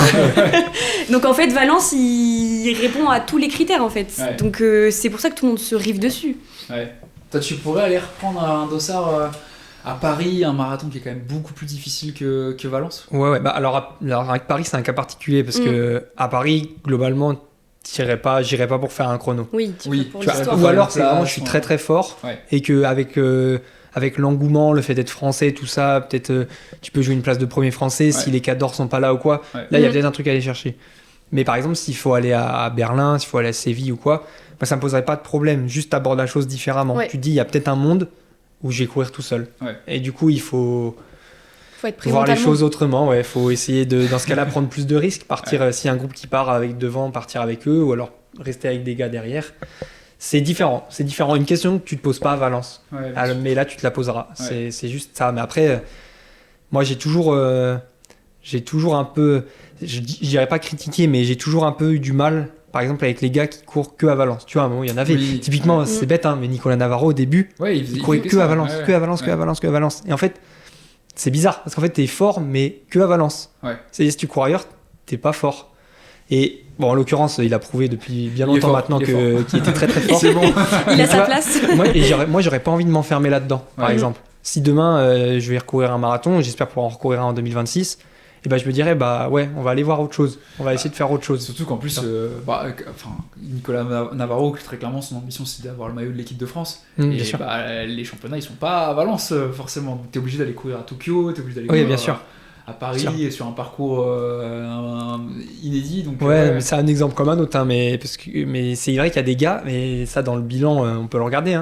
Il y a des gars en France, tu les vois courir une seule fois dans l'année à Valence. Et après, tu les revois pas de l'année. Et ça, je trouve, c'est un peu dommage. C'est un peu sans dénoncer, il y a Baptiste Jarre qui fait ça. Pour l'instant, je fais ça. Mais non, mais c'est vrai, c'est tout le problème qu'on soulève, notamment quand on en discute avec le coach, par exemple, c'est que pour les garçons, notamment, c'est compliqué de trouver un marathon, du coup. En fait, tu fais le tour de la question, et puis en fait, non, Valence, parce que il n'y a pas le choix. Après, le problème sera peut-être résolu parce que, aussi, petite news qui est tombée il n'y a pas si longtemps que ça, c'est que l'année prochaine, c'est par tirage au sort à Valence. Donc ça peut aussi rabattre les cartes, ça peut aussi diversifier l'attention des coureurs, remettre un peu en lumière Séville, Après, tu pourras toujours racheter le dossard aux gens. Ce qui se fait déjà. Ah oui, ok. Parce qu'il faut savoir que le dossard à Valence, c'était juste un investissement. Tous les gens l'achetaient, et puis après, plus tard, tu le revends. Donc, non, tu peux pas. Après, ça passe par la plateforme. Je sais pas si ça changera ou pas parce que les élites seront pas au tirage au sort. Donc en fait, les gens regardent les élites et disent putain, les meilleurs ils courent là-bas et regardent l'UTMB. Le problème c'est du tirage au sort et le problème il a jamais été réglé non plus. Oui, c'est vrai. Ça va pas résoudre le problème. Et est-ce que c'est un marathon que vous recommanderiez, alors tous les deux, vu que vous êtes les seuls de la table à l'avoir fait, à un débutant, un amateur, quelqu'un qui veut vivre son premier marathon? Est-ce que l'expérience Valence pour un premier c'est bien, ou alors on recommande plutôt un marathon un autre marathon? Moi du coup en tant que coureuse amateur en fait il y a quand même énormément de monde et c'est vrai qu'au début pour te dépatouiller de la foule c'est un enfer. Donc en vrai je trouve que pour un coureur amateur c'est pas non plus le meilleur marathon. Autant aller chercher des marathons où justement il y a un peu de dénivelé à la limite, Paris, aller chercher un marathon un peu plus cool quoi, sympa, genre New York, avec plus d'ambiance. Ouais, Enfin, en vrai, dans Valence, on va pas critiquer l'ambiance. L'ambiance, l'ambiance, elle est là. Même les Espagnols, ils t'encouragent, ils regardent ton prénom. Il y a un nombre de supporters français sur le bord, c'est une folie. C'est une folie. Donc non, en vrai, le marathon, il est génial, mais c'est vrai que pour les amateurs, tu te retrouves vite embouteillé au début, quoi. Donc c'est pas non plus l'idéal, mais... Autant faire un petit marathon, là. Ouais, voilà. Un marathon de Rennes, et t'es pas embêté, quoi. Ouais, en vrai, marathon de Rennes, c'est un super premier marathon, je pense, en vrai. Marathon du Tu parles de monde, de toute façon. Et oui, voilà, marathon de Non, mais c'est vrai. Tu peux que progresser. Tu peux que progresser. Non, et si tu veux te faire un beau marathon, dans ce cas, tu fais New York, Boston, enfin si... Eva, t'as dit que c'était trop cher, faut savoir. Oui, Donne un autre marathon. Le marathon de Tourcoing. Ou de La Rochelle. La Rochelle, il est très bien. Le marathon d'Annecy, non? Ouais. C'est sold out aussi. Sold out, chaque année. Non, mais par contre, c'est un aller-retour, l'enfer. Ah, mais faut savoir, on peut pas tout savoir. La prom classique, c'est un aller-retour aussi, ça se passe très bien. Oui, c'est vrai. C'est pas grave. Non, mais toi, je vous propose qu'on passe au second sujet, qui est un sujet qui, je trouve, est vraiment intéressant parce qu'il y a plein d'avis différents. On en parlait dans la voiture avec Eva avant de venir. Je pense que vous en avez forcément entendu parler. Qu'on soit amateur, élite, on est tous touchés un peu par ça, on a tous son point de vue là-dessus, c'est le fait que le PPS, donc le parcours prévention santé, qui avait remplacé le fameux certificat médical il y a quelques années, devient maintenant le pass parcours santé, qui est payant et coûtera la somme de 5 € par an. Donc je rappelle un petit peu le contexte avant de vous lancer et de savoir un petit peu ce que vous en pensez. Donc historiquement, avant 2024, il fallait un certificat médical obligatoire. Donc vous deviez aller chez votre médecin, faire passer une petite série de tests physiques, un électrocardiogramme parfois, pour pouvoir participer à une compétition si vous n'aviez pas de licence. C'est un peu la façon de checker l'état de santé des participants, parce qu'on fait quand même un sport qui peut être traumatisant. On le rappelle, mais il y a souvent des décès sur les courses à pied, sur les différentes épreuves d'endurance, donc c'est pas étonnant qu'il y avait ce genre de pratique. Mais ce certificat médical, c'était un peu un frein pour les non-licenciés parce que il fallait prendre un rendez-vous, il y avait un délai, ça avait un coût aussi. Enfin, il y a beaucoup de gens qui dans leur parcours d'inscription, étaient stoppés net par ce truc-là. Et donc en 2024, la Fédé a décidé de lancer le parcours de prévention santé, donc le PPS, à partir de 2024, pour remplacer progressivement le certificat médical. Et donc en fait, c'est gratuit et ça consistait à visionner des vidéos de prévention, remplir un questionnaire de santé, pour obtenir une attestation qui était valable 3 mois. Donc on devait la faire 4 fois par an si on voulait courir toute l'année. Et en fait, ça permettait de justifier, voilà, je m'inscris sur une course en connaissance de cause. J'ai pas été consulté un professionnel, mais je sais qu'il faut que je fasse attention et les risques que j'encours. Et donc en fait, selon la FFA, il y avait 2 millions de pratiquants non licenciés qui ont réalisé le PPS en 2 ans. Donc c'est quand même beaucoup. Et ces 2 millions de pratiquants, ils ont généré, selon Jogging International, 5,6 millions d'attestations. Donc ça fait à peu près 2 attestations par personne en moyenne. Et donc récemment, la Fédé, elle a dit le PPS devient le pass prévention santé. Ça a été décidé pour 2025-2026. Et donc là, ce qui va changer, c'est qu'avant c'était gratuit, maintenant c'est 5 € par an. Et donc le discours de la Fédé, c'est de dire on va sécuriser davantage la pratique. Ça génère un petit budget pour donner un peu plus de trucs de prévention, faire un peu plus de suivi sur les personnes qui souhaitent faire de la course à pied, sensibiliser à des messages clés de santé, et aussi développer de nouveaux contenus, nutrition, sommeil, matériel, etc. Et donc, cette annonce, elle a suscité pas mal de réactions. D'un côté, des gens qui sont contents que ça arrive, parce que oui, ça permet de générer un peu de budget pour la Fédé, ça permet aussi d'avoir plus d'argent, le running augmente, donc c'est d'une certaine façon logique pour certains que la Fédé gagne des sous là-dessus. Voilà. Et il y en a d'autres qui critiquent énormément la décision, parce que il y en a certains qui voient ça comme une taxe running, un racket organisé par certains coureurs, de ce que j'ai lu sur l'équipe. Certains disent que 5 € c'est que dalle, quoi. Qu'est-ce qui va changer avec 5 €? Et aussi le fait que c'est une façon de générer des revenus, mais sans réelle valeur ajoutée. Moi, j'ai envie de vous demander votre avis. Qu'est-ce que vous avez pensé de cette annonce? Est-ce que vous avez trouvé que c'était une annonce plutôt positive, un truc un peu foutage de gueule? C'est quoi un peu votre opinion sur le sujet? Qui veut se lancer? Moi, peu importe, mais tu vois, je serais tenté de te dire que, en gros, cette annonce, je pense qu'on l'a tous vu passer, et je pense que dans les pratiquants réguliers de l'athlé, elle a fait ni chaud ni froid. Ouais. Alors, elle a fait vraiment du bruit dans la communauté running, la communauté des gens qui étaient embêtés par cette histoire de il faut que j'aille voir un médecin pour aller faire une course ou quoi. Ceux qui n'avaient pas de licence. Exactement. Ouais. Pour nous, ça n'a absolument rien changé. Enfin, ça va changer un petit quelque chose, mais au final, tu vois, que la Fédé, ils me prennent 5 € en plus ou en moins, ça va pas m'empêcher de prendre ma licence et de faire mes... Tu vois, à la limite, si je suis sûr que ces 5 € ils vont servir des trucs qui sont un peu cool. J'ai vu qu'ils parlaient d'une plateforme de data ou je sais pas quoi. Ça, Dedans, il y a l'assurance au cas où il t'arrive quelque chose et tout. Bon, en quelque sorte, c'est logique, tu vois. Ouais. Après, faire passer ça sur le certif médical, tu vois, c'est une manière détournée de le faire. Juste s'ils avaient augmenté de 5 € leur la part fédérale. fédérale. Tu vois, la part Mais fédérale, parce que juste, pareil, moi, j'ai pas suivi, mais parce que même avec une licence, on va être obligé de le prendre. Non, donc en fait, c'est pour ça que ça fait ni chaud ni froid dans la communauté. C'est vraiment, par exemple, dans le monde moi de je la sais que tech. j'ai mon père qui a pas de licence, mais des fois il fait des courses. Là, il va devoir payer 5 balles pour pouvoir. De toute façon, pour faire ta licence, tu dois le faire, le PPS. Donc, de toute façon, tu vas les payer. Ouais. Avant, juste, tu le payais pas. Mais c'est vrai que c'est... Ouais, pour nous qui sommes ici, ça n'a pas changé grand-chose, franchement. Mais est-ce que du coup, parce que vous connaissez forcément des gens qui courent mais qui n'ont pas de licence, est-ce que vous pensez que cette mesure, elle est positive, elle va avoir un vrai impact sur la santé des gens, ou est-ce qu'au contraire, c'est juste une façon un peu de...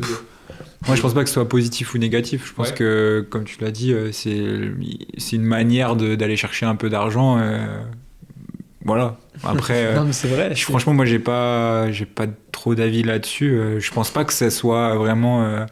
que ça va gêner une personne. Au contraire, 5 €, c'est pas grand-chose. Bon, c'est moins cher que d'aller voir un médecin. C'est ça, c'est moins ouais. cher qu'un médecin. Parfois, dans des villes, dans des endroits... Oui, clairement. C'est peut-être... Je préfère payer 5 Moi, € c'est juste la manière dont c'est fait. En fait, c'est juste c'est aller chercher un montant. Parce que tu as parlé de 2 millions de personnes, 5 €, tu fais le calcul vite fait, hop. Voilà, ça permettra de ramener un peu d'argent dans la Fédé. On sait que la Fédé, c'est pas forcément... Ils roulent pas trop sur l'art en ce moment. Donc voilà, moi, je pense que c'est juste la manière qui a été faite pour aller chercher des sous. Et à part ça, sinon, sur le fond... je pense pas que ça... Après, j'ai vu... Et je l'ai enregistré parce que vu que t'as dit qu'on avait parlé du PPS, j'ai écouté. Non, j'ai vu c'était une dame, je sais plus au Sénat, je sais plus qui c'était. Et en fait, elle disait, mais le problème c'est que on paye une licence de triathlon pour faire un Ironman, qui est quand même, on fait un Ironman. Bon, je pense que la communauté running qui dépasse le marathon, surtout sur les 2 millions de coureurs, elle est quand même pas énorme. Et par contre, à côté de ça, donc les gens qui ont une licence de tri vont devoir payer un PPS 5 € pour participer à une course labellisée FFA. Et donc en fait, à terme, là où je suis pas sûr que la Fédélie gagne, c'est que les courses ne prendront plus le label. Ouais. Parce qu'en fait, ça ferme la porte à des gens. Et du coup, la seule contrainte pour l'instant, c'est que si elle est labellisée, alors hormis d'autres courses, etc., mais pour des gens qui viennent... d'autres sports d'endurance ou qui vont faire de la course, qui sont licenciés dans d'autres sports, et ben en fait ils vont pas faire les courses labellisées parce que ils vont pas payer 5 € en plus de leur licence alors qu'en fait leur licence, comme les mecs qui font du tri, elle leur permet de faire un Ironman. Donc c'est un peu tiré par les cheveux quand même. En gros on te dit oui pour faire un Ironman, par contre on te dira quand même ta licence c'est compliqué, faut que tu payes, faut quand même que tu fasses ton parcours prévention santé, ton pass prévention santé pour faire un 10 bornes, alors que le mec il vient de s'envoyer 8 heures d'effort avec 180 bornes de vélo et un marathon derrière, quoi.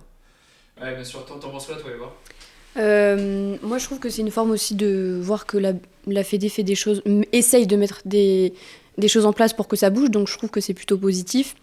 Après, si c'est une manière de récupérer, entre guillemets, de l'argent, je pense qu'il y a des manières à aller chercher plus loin, mais tout à l'heure, on en discutait.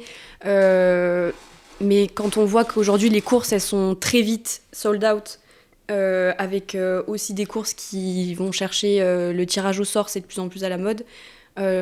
Si aujourd'hui, on cherche à avoir de plus en plus de licenciés pour essayer de rapporter un peu d'argent, je trouve que ce serait pas mal d'essayer de voir avec les courses, de réserver des quotas pour les clubs.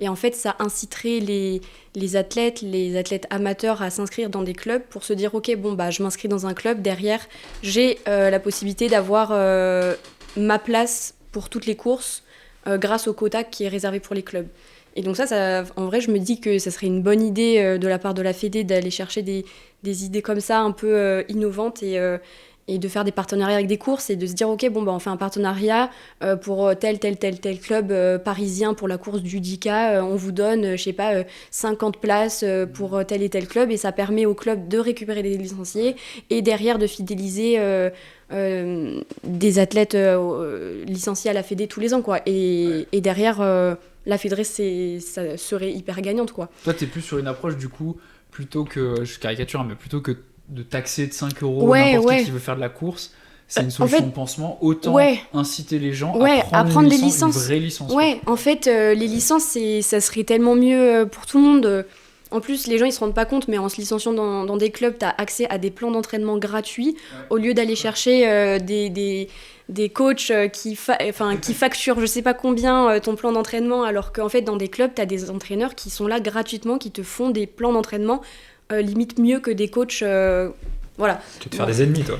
Non mais non pas du tout, mais j'encourage tout le monde à faire du sport et à être entraîné par des professionnels, mais je trouve que dans les clubs c'est pas assez valorisé, et si tu veux faire du vrai athlète, va dans un club, inscris-toi, fais les courses et je trouve que il y a une meilleure ambiance en plus, non, peut-être pas meilleur, parce que ça c'est ta vision à toi, mais là maintenant fais un step back, replace-toi dans la vie d'une personne random, et en fait on te dit tu vas payer 210 € de licence pour, alors oui il y a le plan d'entraînement mais bon, des plans d'entraînement t'en trouves de partout on va dire, alors clairement. Qualitatif ou pas c'est encore un autre débat maintenant.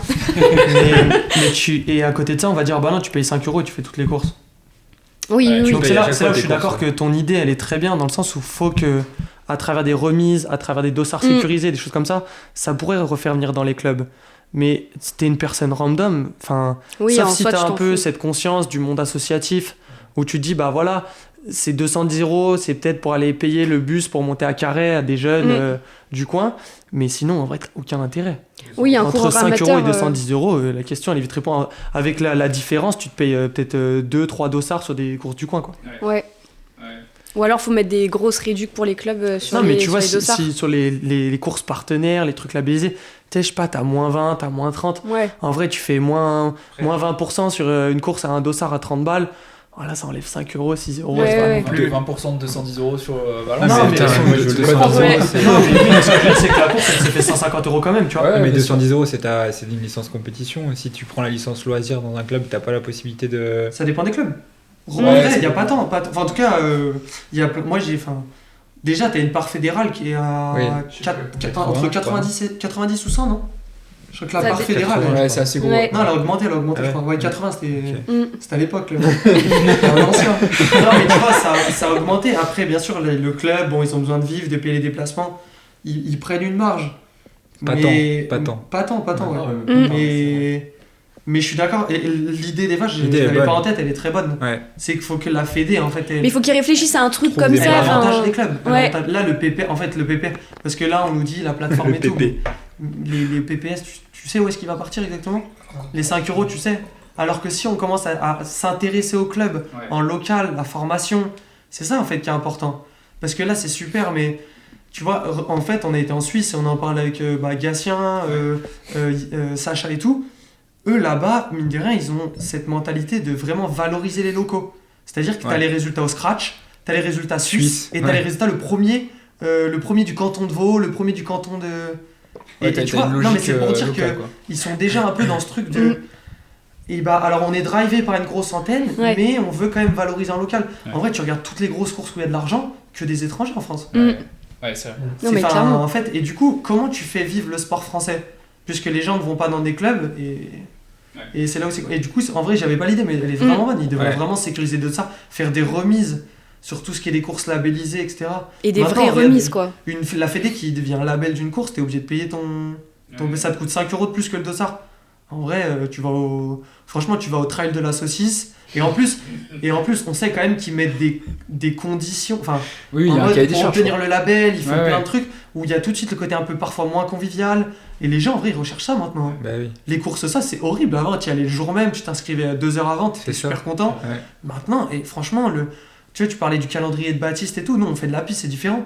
Tu veux t'organiser un calendrier sur la route, Bah, faut te lever le 1er janvier au matin. Il y a pas de nouvel an. J'ai l'impression qu'il y a de plus en plus de coureurs aussi qui, moi le premier, mais qui achètent des dossards à l'avance, qui blindent le portefeuille de dossards, quitte à les revendre, à pas y aller parce qu'on va être on en sûr est là, de quoi. pouvoir... Ouais, mais c'est triste. C'est triste. Moi, j'aime pas faire ça. Hein, mais c'est pour ça, là, si t'as des quotas dans ton club où tu sais que tu peux t'inscrire facilement, c'est trop bien. Ouais.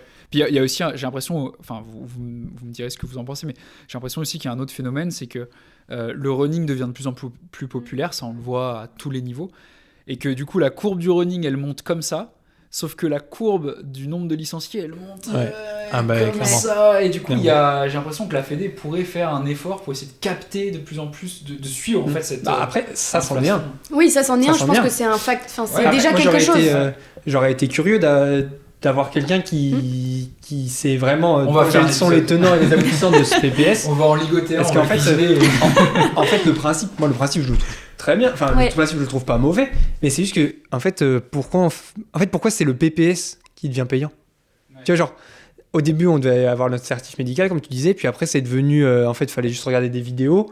Là, maintenant, il faut regarder des vidéos, mais il faut les payer 5 €. Tu vois, en fait, pourquoi c'est là qu'on est allé mettre 5 €? C'est plus ça, en fait. Pourquoi c'est ça? Parce qu'en soi, après, l'idée, moi, je veux bien. C'est juste au niveau santé, parce que le PPS, ça reste quand même pour la sécurité et la santé des coureurs. Et ben aussi, au niveau santé, je sais pas ce que ça va changer. 5 €, t'achètes pas une santé, 5 €. Enfin, il y aura quand même... Non, mais tu vois, c'est encore pire même. Tu vois, tu vas voir un médecin, il te fait un certif médical, tu sais si t'es apte ou pas. C'est pour ça que je te dis que pour moi, c'est juste une vidéo, tu skippes. C'est juste une manière. Mais c'est ça, moi j'ai skippé. Enfin, mais vraiment. Attention. Tu l'as skippé pareil, arrête un peu. On va lui retirer sa licence à lui là-bas. Pour moi, c'est clairement un moyen caché de récupérer de l'argent, en fait, tout simplement. J'avais lu, alors c'est pour me faire un peu l'avocat du diable, mais j'avais lu un interview pour préparer l'épisode d'un médecin qui disait que c'était un peu du foutage de gueule parce que avant, certes, une des raisons avancées, c'est d'augmenter la sécurité sur les courses, parce qu'il y a de plus en plus... En fait, il y a une corrélation, de ce que j'ai pu lire, entre le moment où ils ont arrêté le certificat médical et le nombre de morts sur des compétitions en France. C'est pas beaucoup, il y en a très très peu. Mais il y a une petite hausse quand même significative. Il y avait un médecin qui disait c'est un peu du foutage de gueule, parce que quand on faisait un certificat médical, pour la plupart, on faisait passer un électrocardiogramme qui détectait à 85% 85% de toutes les anomalies cardiaques. Aller voir un médecin, ça permettait d'en détecter 15% sans électrocardiogramme. Et lui, ce médecin-là, qui était interviewé, il disait c'est du foutage de gueule parce qu'avec des vidéos sur YouTube, on va rien voir du tout. C'est sûr. Et au final, ça nuit à la santé plus qu'autre chose, quoi. Mais tu vois, pour l'anecdote, en plus, moi, c'était en 2023 ou 24, je sais plus. La dernière fois où il avait fallu faire un certificat médical, et le premier médecin, il me l'avait pas donné parce que sur l'électrocardiogramme, il y avait un truc qui était un peu bizarre. Ah ouais, ok. Et tu vois, et du coup, je me dis, bon, moi, il s'avère que c'était rien et c'était autre chose, tu vois, mais je me dis, du coup, ça fait quand même une vraie barrière. C'était ton deuxième cœur, ils l'ont trouvé. Ouais, faut pas dire. Mais tu vois, ça fait quand même une barrière. C'est-à-dire que tu vas chez le médecin, t'es apte ou pas à faire du sport, tu vois. Et je suis conscient que c'est compliqué d'aller voir le médecin des fois, c'est pas toujours agréable. Les médecins, ils ont pas envie forcément de traiter juste des certifs médicaux, ils ont pas que ça à faire. Enfin, je comprends, c'est compliqué pour tout le monde. Là, si c'est la solution qu'a trouvée la Fédé, pour l'instant, on peut que l'accepter. On va voir ce que ça donne par la suite. Mais avec le c'est temps, vrai qu'on sait pas. On se dit, ça change tous les ans. C'est la prochaine idée saugrenue, c'est laquelle, tu vois. Genre, on sait pas. C'est le calendrier de l'avant. C'est ça, le calendrier de l'avant de mais PPS. Mais après, pour revenir à ce que tu disais, le monde du running explose et le nombre de licenciés. Du coup, ça fait 2-3 étés que je passe à Chamonix. Et en fait, moi, je parle avec les gens détestent le système fédéral. Les gens je pèse mes mots, tu veux dire. Mais c'est pour ça. En fait, c'est hyper contraignant. Tu vois, ils essayent la Fédé, ils veulent dire qu'en gros, ils ont le trail, mais le trail voudrait une Fédé différente. Parce qu'en fait, ils amènent un système qui est contre nature de base du trail. Tu vois, et du coup, il y en a plein qui détestent. Et en vrai, tu regardes, le trail, ça a explosé aussi, parce que les gens, quand ils vont faire le 10K à Paris, le 10K de la Tour Eiffel, c'est parce qu'en fait la médaille elle est un peu belle et parce que tu fais une jolie photo sous la Tour Eiffel quand je connais pas le parcours, mais quand tu passes à côté et en gros t'es finisher du 10K de la Tour Eiffel. Mais ils en ont, je pense qu'ils en ont rien à tirer de savoir si leur chrono il est officiel FFA ou pas.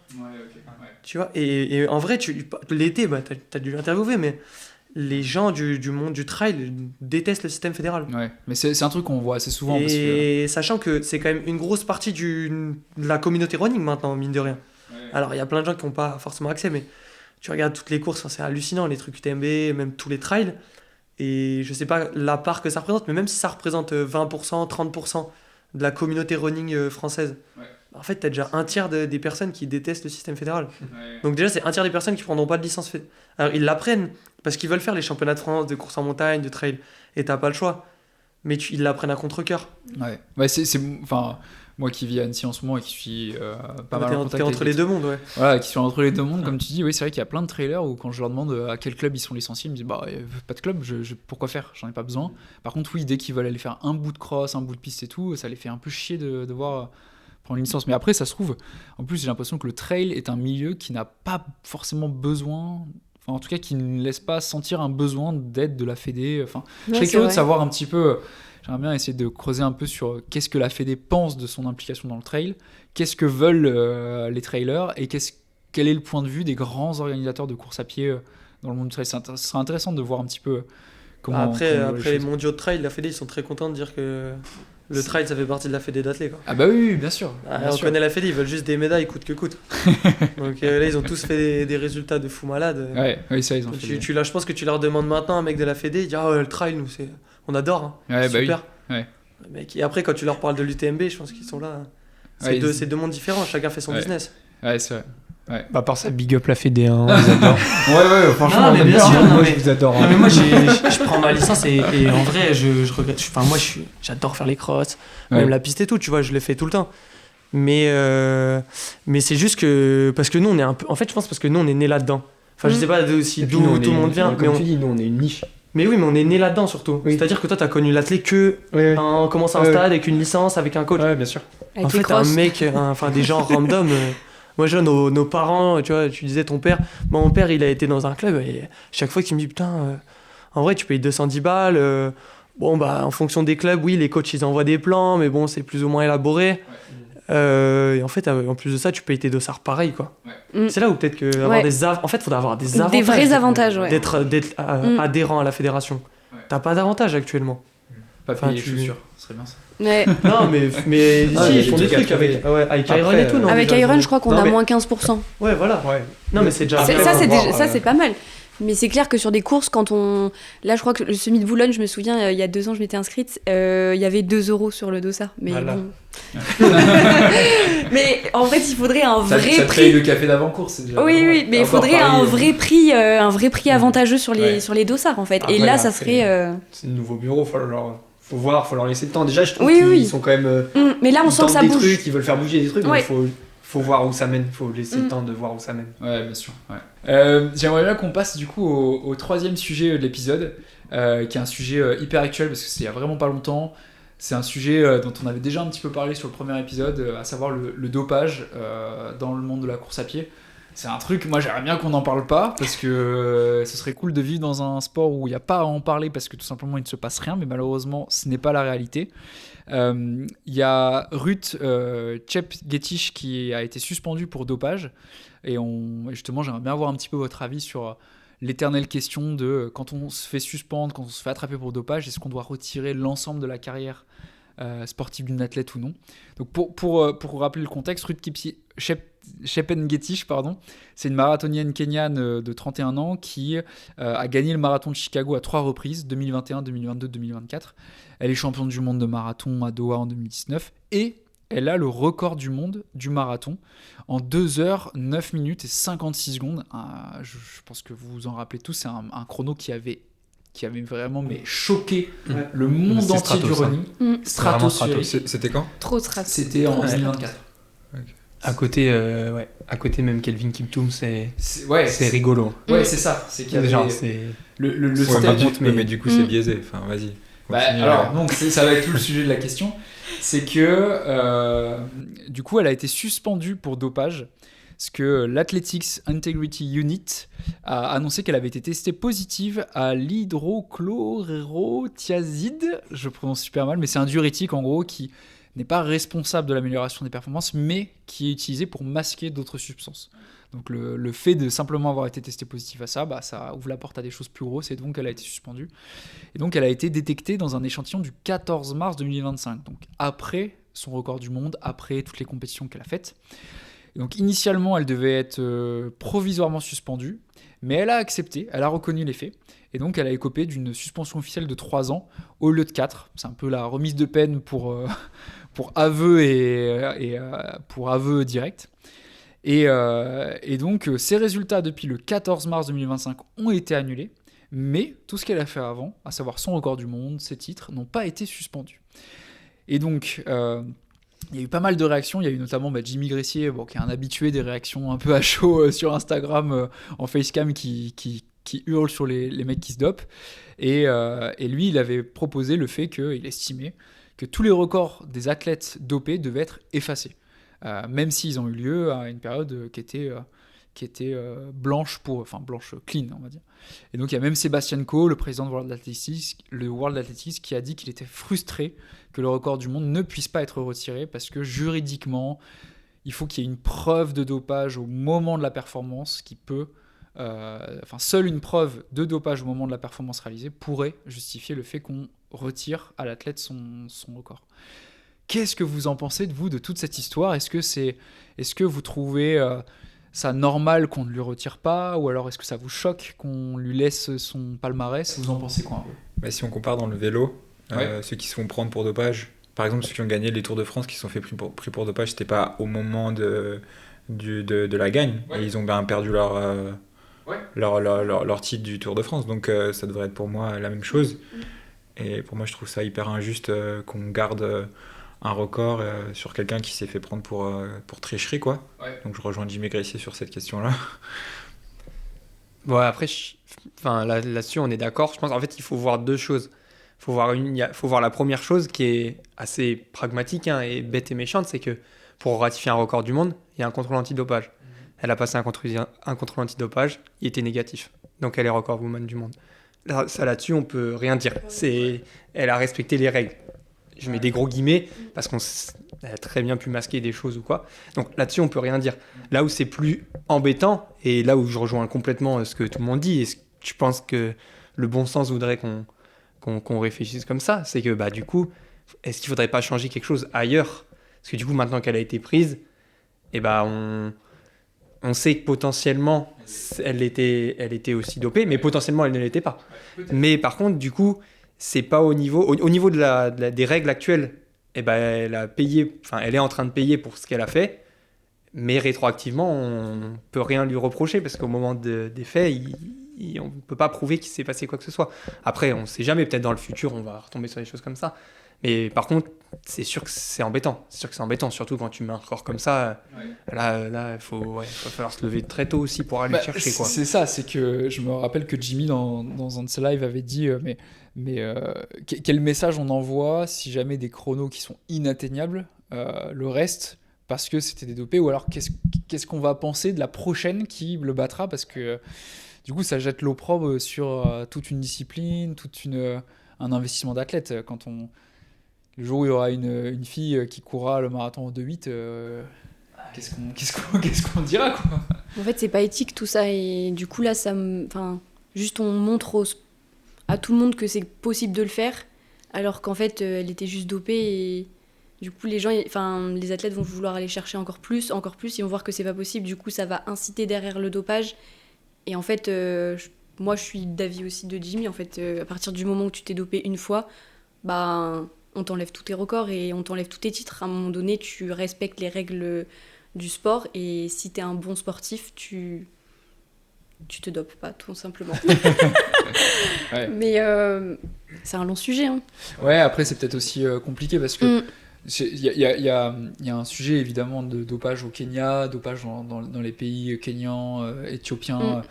Où nous on est en France, on a des super infrastructures, on a un bon suivi, etc. Dans ces pays-là, c'est peut-être pas aussi poussé que ça, et ça se trouve, il y a aussi plein de pression des managers, des choses comme ça. Ah mais complètement, c'est sûr. Et c'est pour ça aussi, je pense que le débat il était intéressant, c'est de savoir, ça se trouve, elle a peut-être vraiment couru son 2h09 en étant propre, mais on sait jamais, ça se trouve, elle a un manager qui lui a mis la pression. Enfin, je me fais un peu l'avocat du diable, mais si si jamais on déresponsabilise un petit peu l'athlète, qu'est-ce qui se passe en fait? Si jamais on force un athlète à faire des choses qu'il n'a pas envie de faire, ce qui peut arriver, est-ce que... Oui, ou alors que ce soit même fait sans qu'elle le sache, à son insu, ça c'est possible aussi.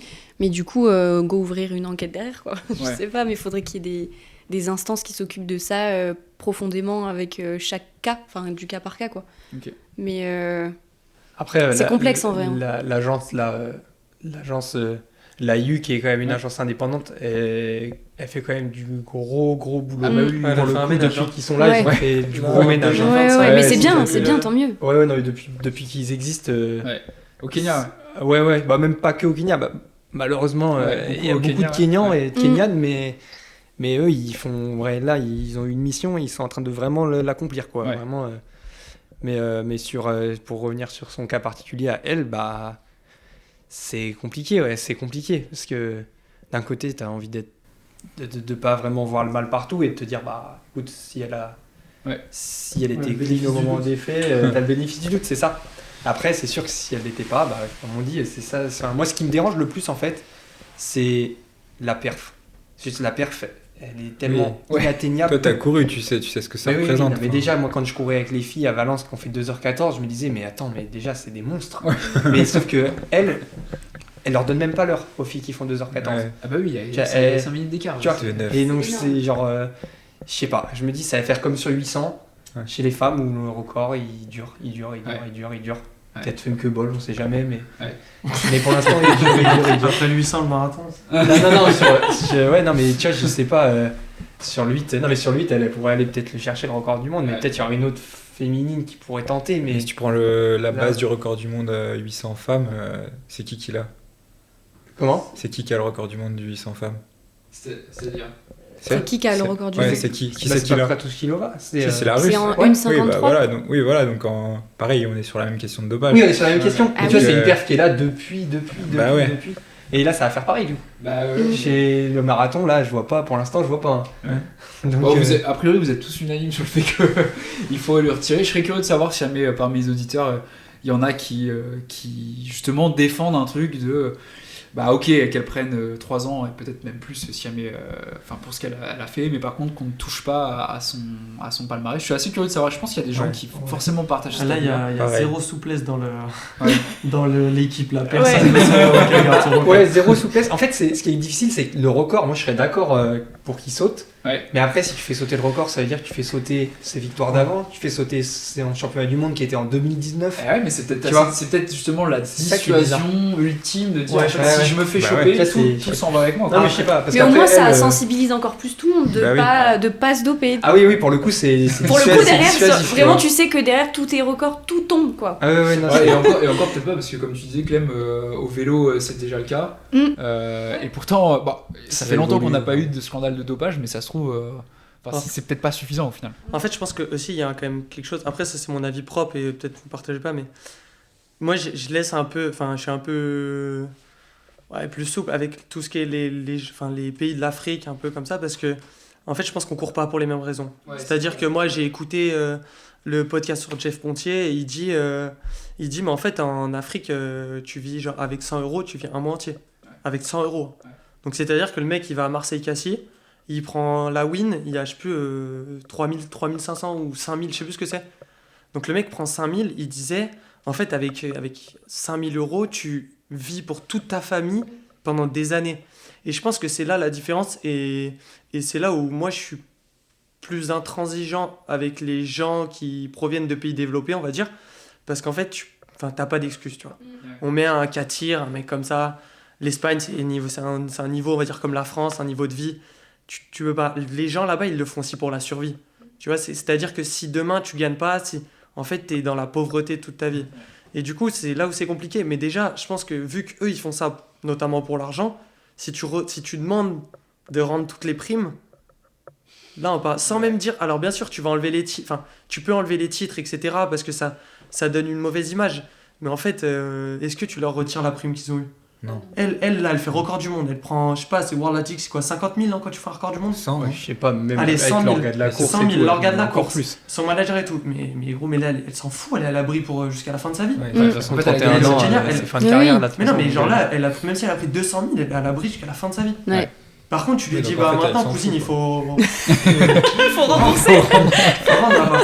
Mais en fait, et ça dissuade. Ça rejoint un peu. Il y a une Kenyane ou, je sais pas, une fille ou un garçon de pays africain qui s'est fait prendre dans le trail aussi, je crois, avec Salomon. Celle qui a gagné Sierzenal. Voilà. Ouais, exact. Et ça revient à peu près à cette histoire. C'est pareil, c'est un profil qui est pauvre, et donc du coup, cette question, elle revient au devant de la scène. Donc c'est vrai que c'est délicat.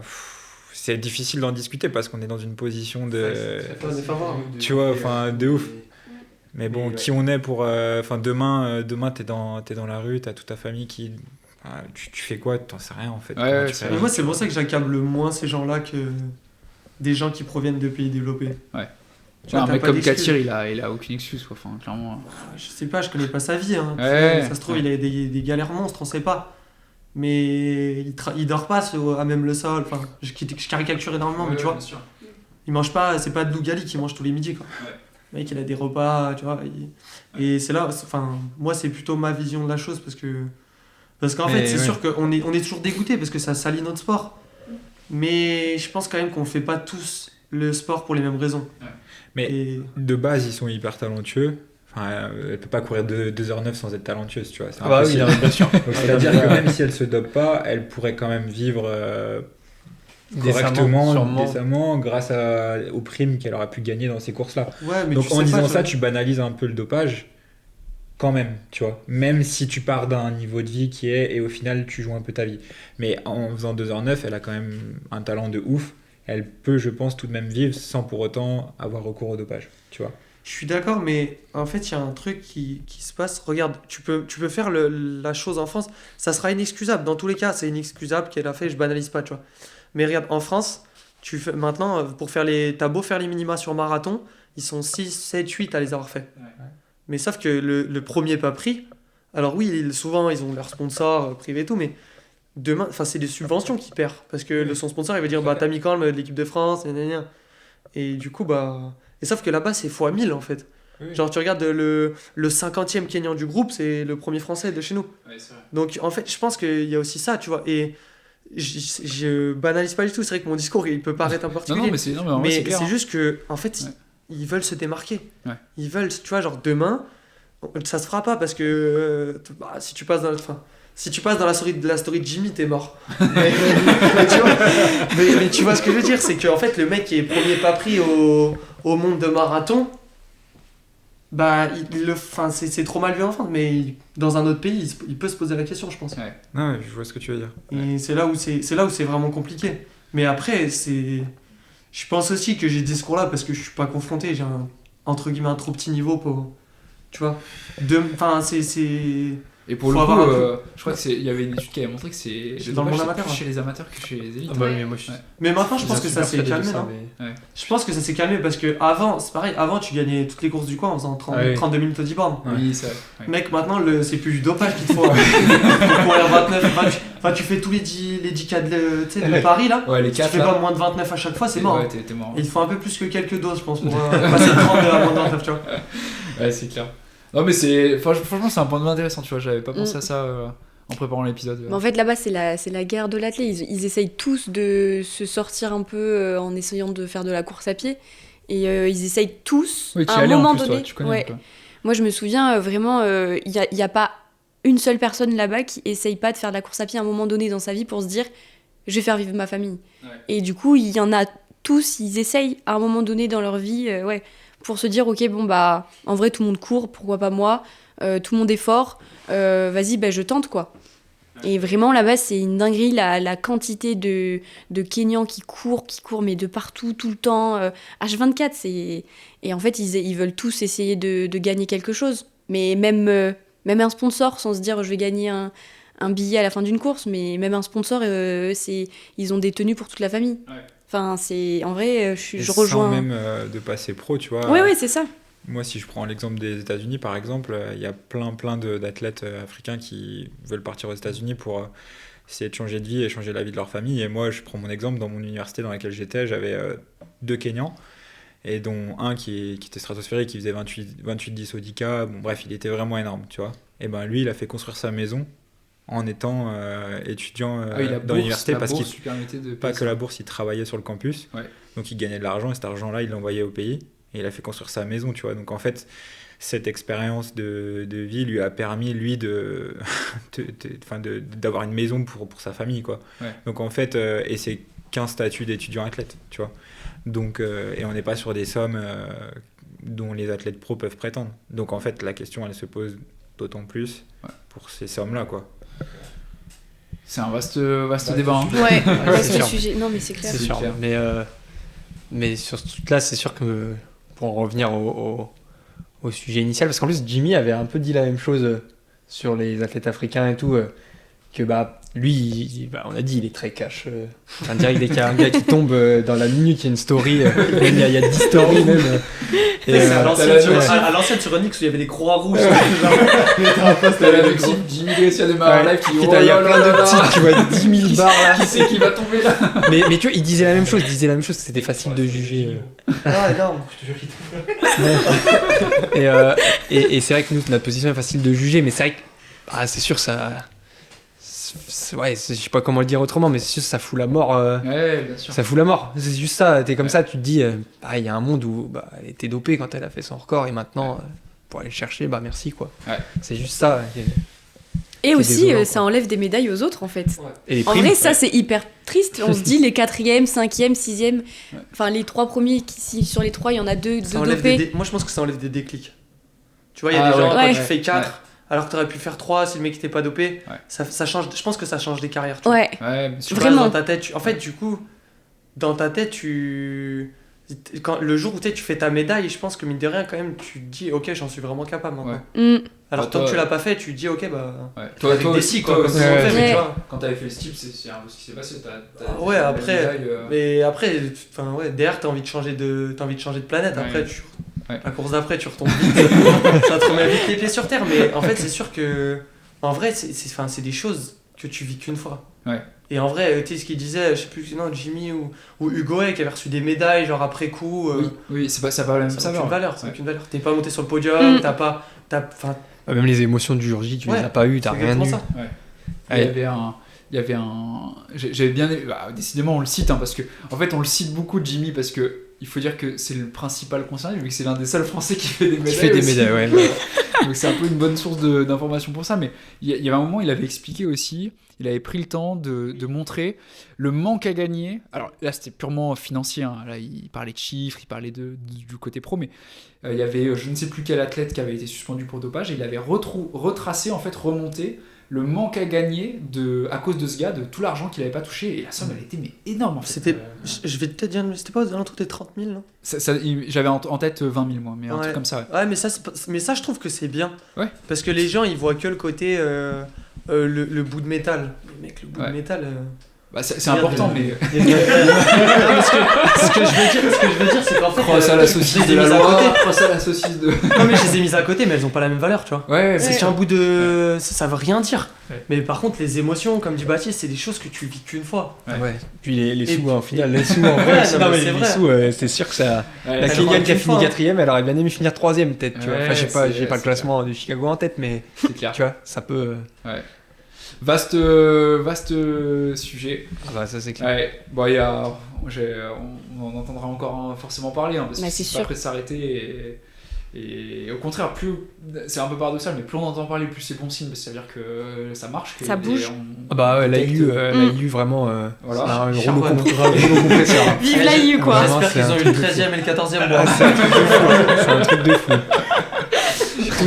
Tous les jours, t'as la notif et un mec qui tombe. Franchement. Mais en même temps, si on entend de plus en plus parler, c'est pas bon signe non plus, quoi. Mais bon. Écoutez, merci beaucoup. Pour moi, on a fait le tour un peu des sujets dont je voulais vous parler ce soir et sur lesquels je voulais vous faire rebondir. Alors, on va finir l'épisode par ce qui va être un peu la tradition au fur et à mesure, mais le tour de table de ce qui... Si jamais vous avez un message à faire passer, si jamais il y a quelque chose qui vous a intéressé ces derniers temps, une performance que vous avez envie de mettre en avant, quelqu'un qui vous a inspiré, enfin ce genre de choses qui peut permettre aux auditeurs d'On Your Marks de découvrir aussi d'autres choses en lien avec le running. Mais juste avant, j'aimerais bien qu'on essaye de voir si jamais quelqu'un a gagné le jeu des mots magiques. Alors, est-ce que vous avez relevé un mot un peu particulier prononcé par quelqu'un qui pourrait peut-être être le mot magique de chacun? Qui se lance? Est-ce que vous avez réussi à trouver un mot? Non, j'ai relevé personne. Moi non plus. Je sais pas, je me suis attardé un peu tard. Moi, t'es le seul, Flavien, t'es le seul que j'ai entendu, moi, perso. Ah ouais? Ouais, mais parce qu'il est arrivé un peu tard. Moi, je l'ai dit, moi. Ah ouais, moi aussi je l'ai dit. Moi, Mais j'ai- tu te souviens j'ai pas, pas, tu j'ai pas trop. Alors, allez, moi je suis concentré, désolée. moi je suis en... J'ai pas réussi. Ok. Donc personne n'a réussi à trouver le mot. Non. Non. Ok. Alors c'était quoi vos mots? Moi, c'était ouragan. Ouragan, ouais. Ah ouais. Hein putain, Tu l'as dit quand? Ça, il a dit quand t'as dit. tu l'as calé en tu vas faire une carrière sur marathon, et là, je dis, Ah ça ouais. va être un ouragan. Et Ouais, tout. c'est dit, c'est le bon moment, c'est maintenant. C'est maintenant. Et toi, c'était quoi? Moi, c'était souplesse. Je l'ai glissé en souplesse. Ouais. Ouais. Et ce qui m'a Ah, fait mais c'est que trop toi bien, tu l'as mais- repris après le mot. Tu l'as aussi t'as adapté. assisté, ouais. J'étais allé. Toi, Mais attends, mais vous avez des mots. C'était quoi? Attends, tu vas voir le mien après. Tu vas Toi, voir. t'avais dit ouais, il y a aucune souplesse sur. Ah, je l'ai je sais calé, plus quoi. c'est le bon. Ouais, Ça, Ouais, t'as- mais j'avoue, toi, t'as dit, souplesse, c'est oui, pas vrai mal. qu'ils sont pas très souples sur. Bah, écoute, bien joué, bien casé le mot. Souplesse. Et Toi, c'était quoi? Baptiste? Bah moi c'était saugrenu. Ouais. Ah ouais. On a parlé de Attends, mais tu l'as l'as dit? pas très bien dit. Je crois que Ah, t'as bégayé un il y peu a la sur barre le mot. là. Ah, On regardera non, sur je la vais barre voir, s'il putain, l'a. mettre la barre. Mais il est passé. Eh ben, j'ai pas entendu. Moi, c'était Tommy Truand. Tony Truand. Ça va. Tony Truand. Tommy Truand. Tony Truand. Monsieur Tommy. Tony Truand. Donc, non, sur j'ai. Valence, sur Valencia, t'aurais pu le caler. toi. Ouais, en vrai, ouais. Mais Bon, j'ai bah. pas pensé à ce moment-là, c'était trop Tu l'as tard. placé tardivement, toi? Ouais, je me suis rappelé sur la fin, ouais. Ok. Et comment ça se passe, du coup, le gagnant? C'est à quel moment? Le Et premier? malheureusement, il n'y a pas de gagnant. Moi, Ouais. je pensais que vous alliez. Je pensais qu'on allait réussir à en avoir un seul qui serait pas trouvé. Moi t'es donc trop concentré là aussi. trop concentré. Bon, Bah, bah, allez, après pour- les chaussettes distance. parce qu'on est généreux, vous aurez chacun une paire de chaussettes distantes. Allez, le big up distance. Et donc pour finir l'épisode, j'aimerais bien qu'on fasse un petit tour de table de si jamais il y a quelque chose qui vous a intéressé ces derniers temps, une recommandation, ça peut être sur tout et n'importe quoi, un sujet qui vous intéresse en lien avec la course à pied ou même pas forcément, un athlète que vous avez envie de mettre en valeur, une perf, une course, quelqu'un, voilà, vous pouvez vous lâcher si vous avez un petit mot aussi pour des gens qui peuvent nous écouter, c'est le moment. On commence de quel côté? Non, ben. Si, bah moi je pense que là bientôt on a les championnats du monde de cross et en vrai je pense que à regarder ça va être intéressant. Diffusé sur France TV. Hein. Ouais. Ouais. En plus, donc on a une grosse équipe chez les hommes, donc en vrai belle perf peut-être à aller chercher voir une belle médaille d'or. Ouais. Donc voilà, et sinon attelez plaisir, prenez du plaisir, kiffez. Inscrivez vos enfants payeurs des licences. Pas des PPS, des licences. Toi t'as été payé par la Fédé, donc J'ai pu serrer la main Ambassadeur Fédé. j'ai pu serrer la main de notre président à l'Équidène de Paris. Donc moi, Oh. je me tiens à carreau. Parce que... Toi Baptiste, t'as un message à dire, un truc qui t'a intéressé ces derniers temps, une Ouais, reco, mais j'allais parler justement des mondes de cross parce Ouais. que pour le coup, ça va être un vrai coup de projecteur sur la discipline. Je Ouais. pense, je sais pas comment trop sont répartis tes auditeurs, mais s'il y en a qui sont un peu moins au courant de l'athlé, tu sais, qui regardent vraiment de l'athlé une fois tous les 4 ans quand il y a Ouais. les jeux et tout, et encore moins le cross parce que c'est quasiment jamais diffusé. Là, Ouais. il y a une vraie occasion avec une vraie équipe. Enfin, qui va être compétitive. Moi, je leur souhaite vraiment que du bien. Ouais. Ouais. Et ça va être ouf. Et je pense que les gars, ils sont remontés comme jamais. Et même le relais, hein. Le relais aussi qui peut Ouais. faire une très grosse course. Il y a une équipe de fous. On n'a pas eu le temps de parler des championnats d'Europe de cross. Ouais, mais on a pas eu le temps, ouais. moi, j'ai vraiment une admiration pour Antoine Sénard qui est monstrueux. Ouais. en Chaque relais. année. Hein. Et là, j'ai vraiment hâte de voir face aux meilleurs mondiaux ce que ça va donner. Parce que avec lui, avec Alexis qui finit, Ouais. les filles, nos deux filles qui sont incroyables, Mm. Sarah et Agathe, franchement, j'ai hâte de voir. Ça va être. C'est vrai que l'équipe elle s'annonce complètement être Ah zinzin. bah là, ouais, Ouais. ça va être une folie. Donc branchez-vous sur France TV. Alors, Ouais. Ouais, j'ai pas les détails encore. Ça va peut-être être. Je sais pas si ça va être du direct. Si c'est du direct, ça risque d'être un peu C'est en sur Floride, des donc, horaires un peu bizarres. ouais, mais... 6 heures de décalage. Tu mettras le lien en story. Je sais pas quand est-ce Ouais, que ouais. Jimmy le fera très bien, je pense. Mais ouais, à regarder. Ok. Ouais. Toi Flavien? Non, j'ai pas de. Oh, t'as forcément un truc à dire. Je vais les Non, c'était super. Je pense que la conclusion, c'est faut se doper, faut pas aller à Valence. Valence dans la Drôme. Ouais. Non, c'était vraiment un super épisode. Je pense qu'on pourrait continuer des heures. Et toi, Clément? Bah, moi pareil, j'ai pas forcément de mots de la fin. Je voudrais juste peut-être faire un big up à mon groupe d'entraînement à Toulouse avec qui m'ont super bien accueilli il y a de ça bientôt 2 ans. Ouais. Avec qui on passe des moments incroyables. Groupe de Marek. Ouais, t'es Marek sur le podcast. Donc voilà, juste un big up à tous les poulets de Toulouse. Par ça, pas grand chose. Toulousain maintenant ou pas? Toulousain dans l'âme ou pas encore? Pas tout à fait, mais c'est vrai qu'avec les gars du groupe, ils sont plutôt bons dans l'intégration, on va dire. Et c'est tous des gars super, donc franchement, si vous avez l'occasion de passer à Toulouse, pour le meeting de Toulouse d'ailleurs, qui a été stratosphérique cette année, et ben avec plaisir, et il y aura des toits potentiellement gratuits pour dormir. Magnifique. Il y aura des places en série 1 aussi. Alors ça, je sais pas, c'était pas moi qui faisais les séries, 4, 10 ou 15. Peut-être avec Antoine Dupont d'ailleurs, hein, en série 1 cette année.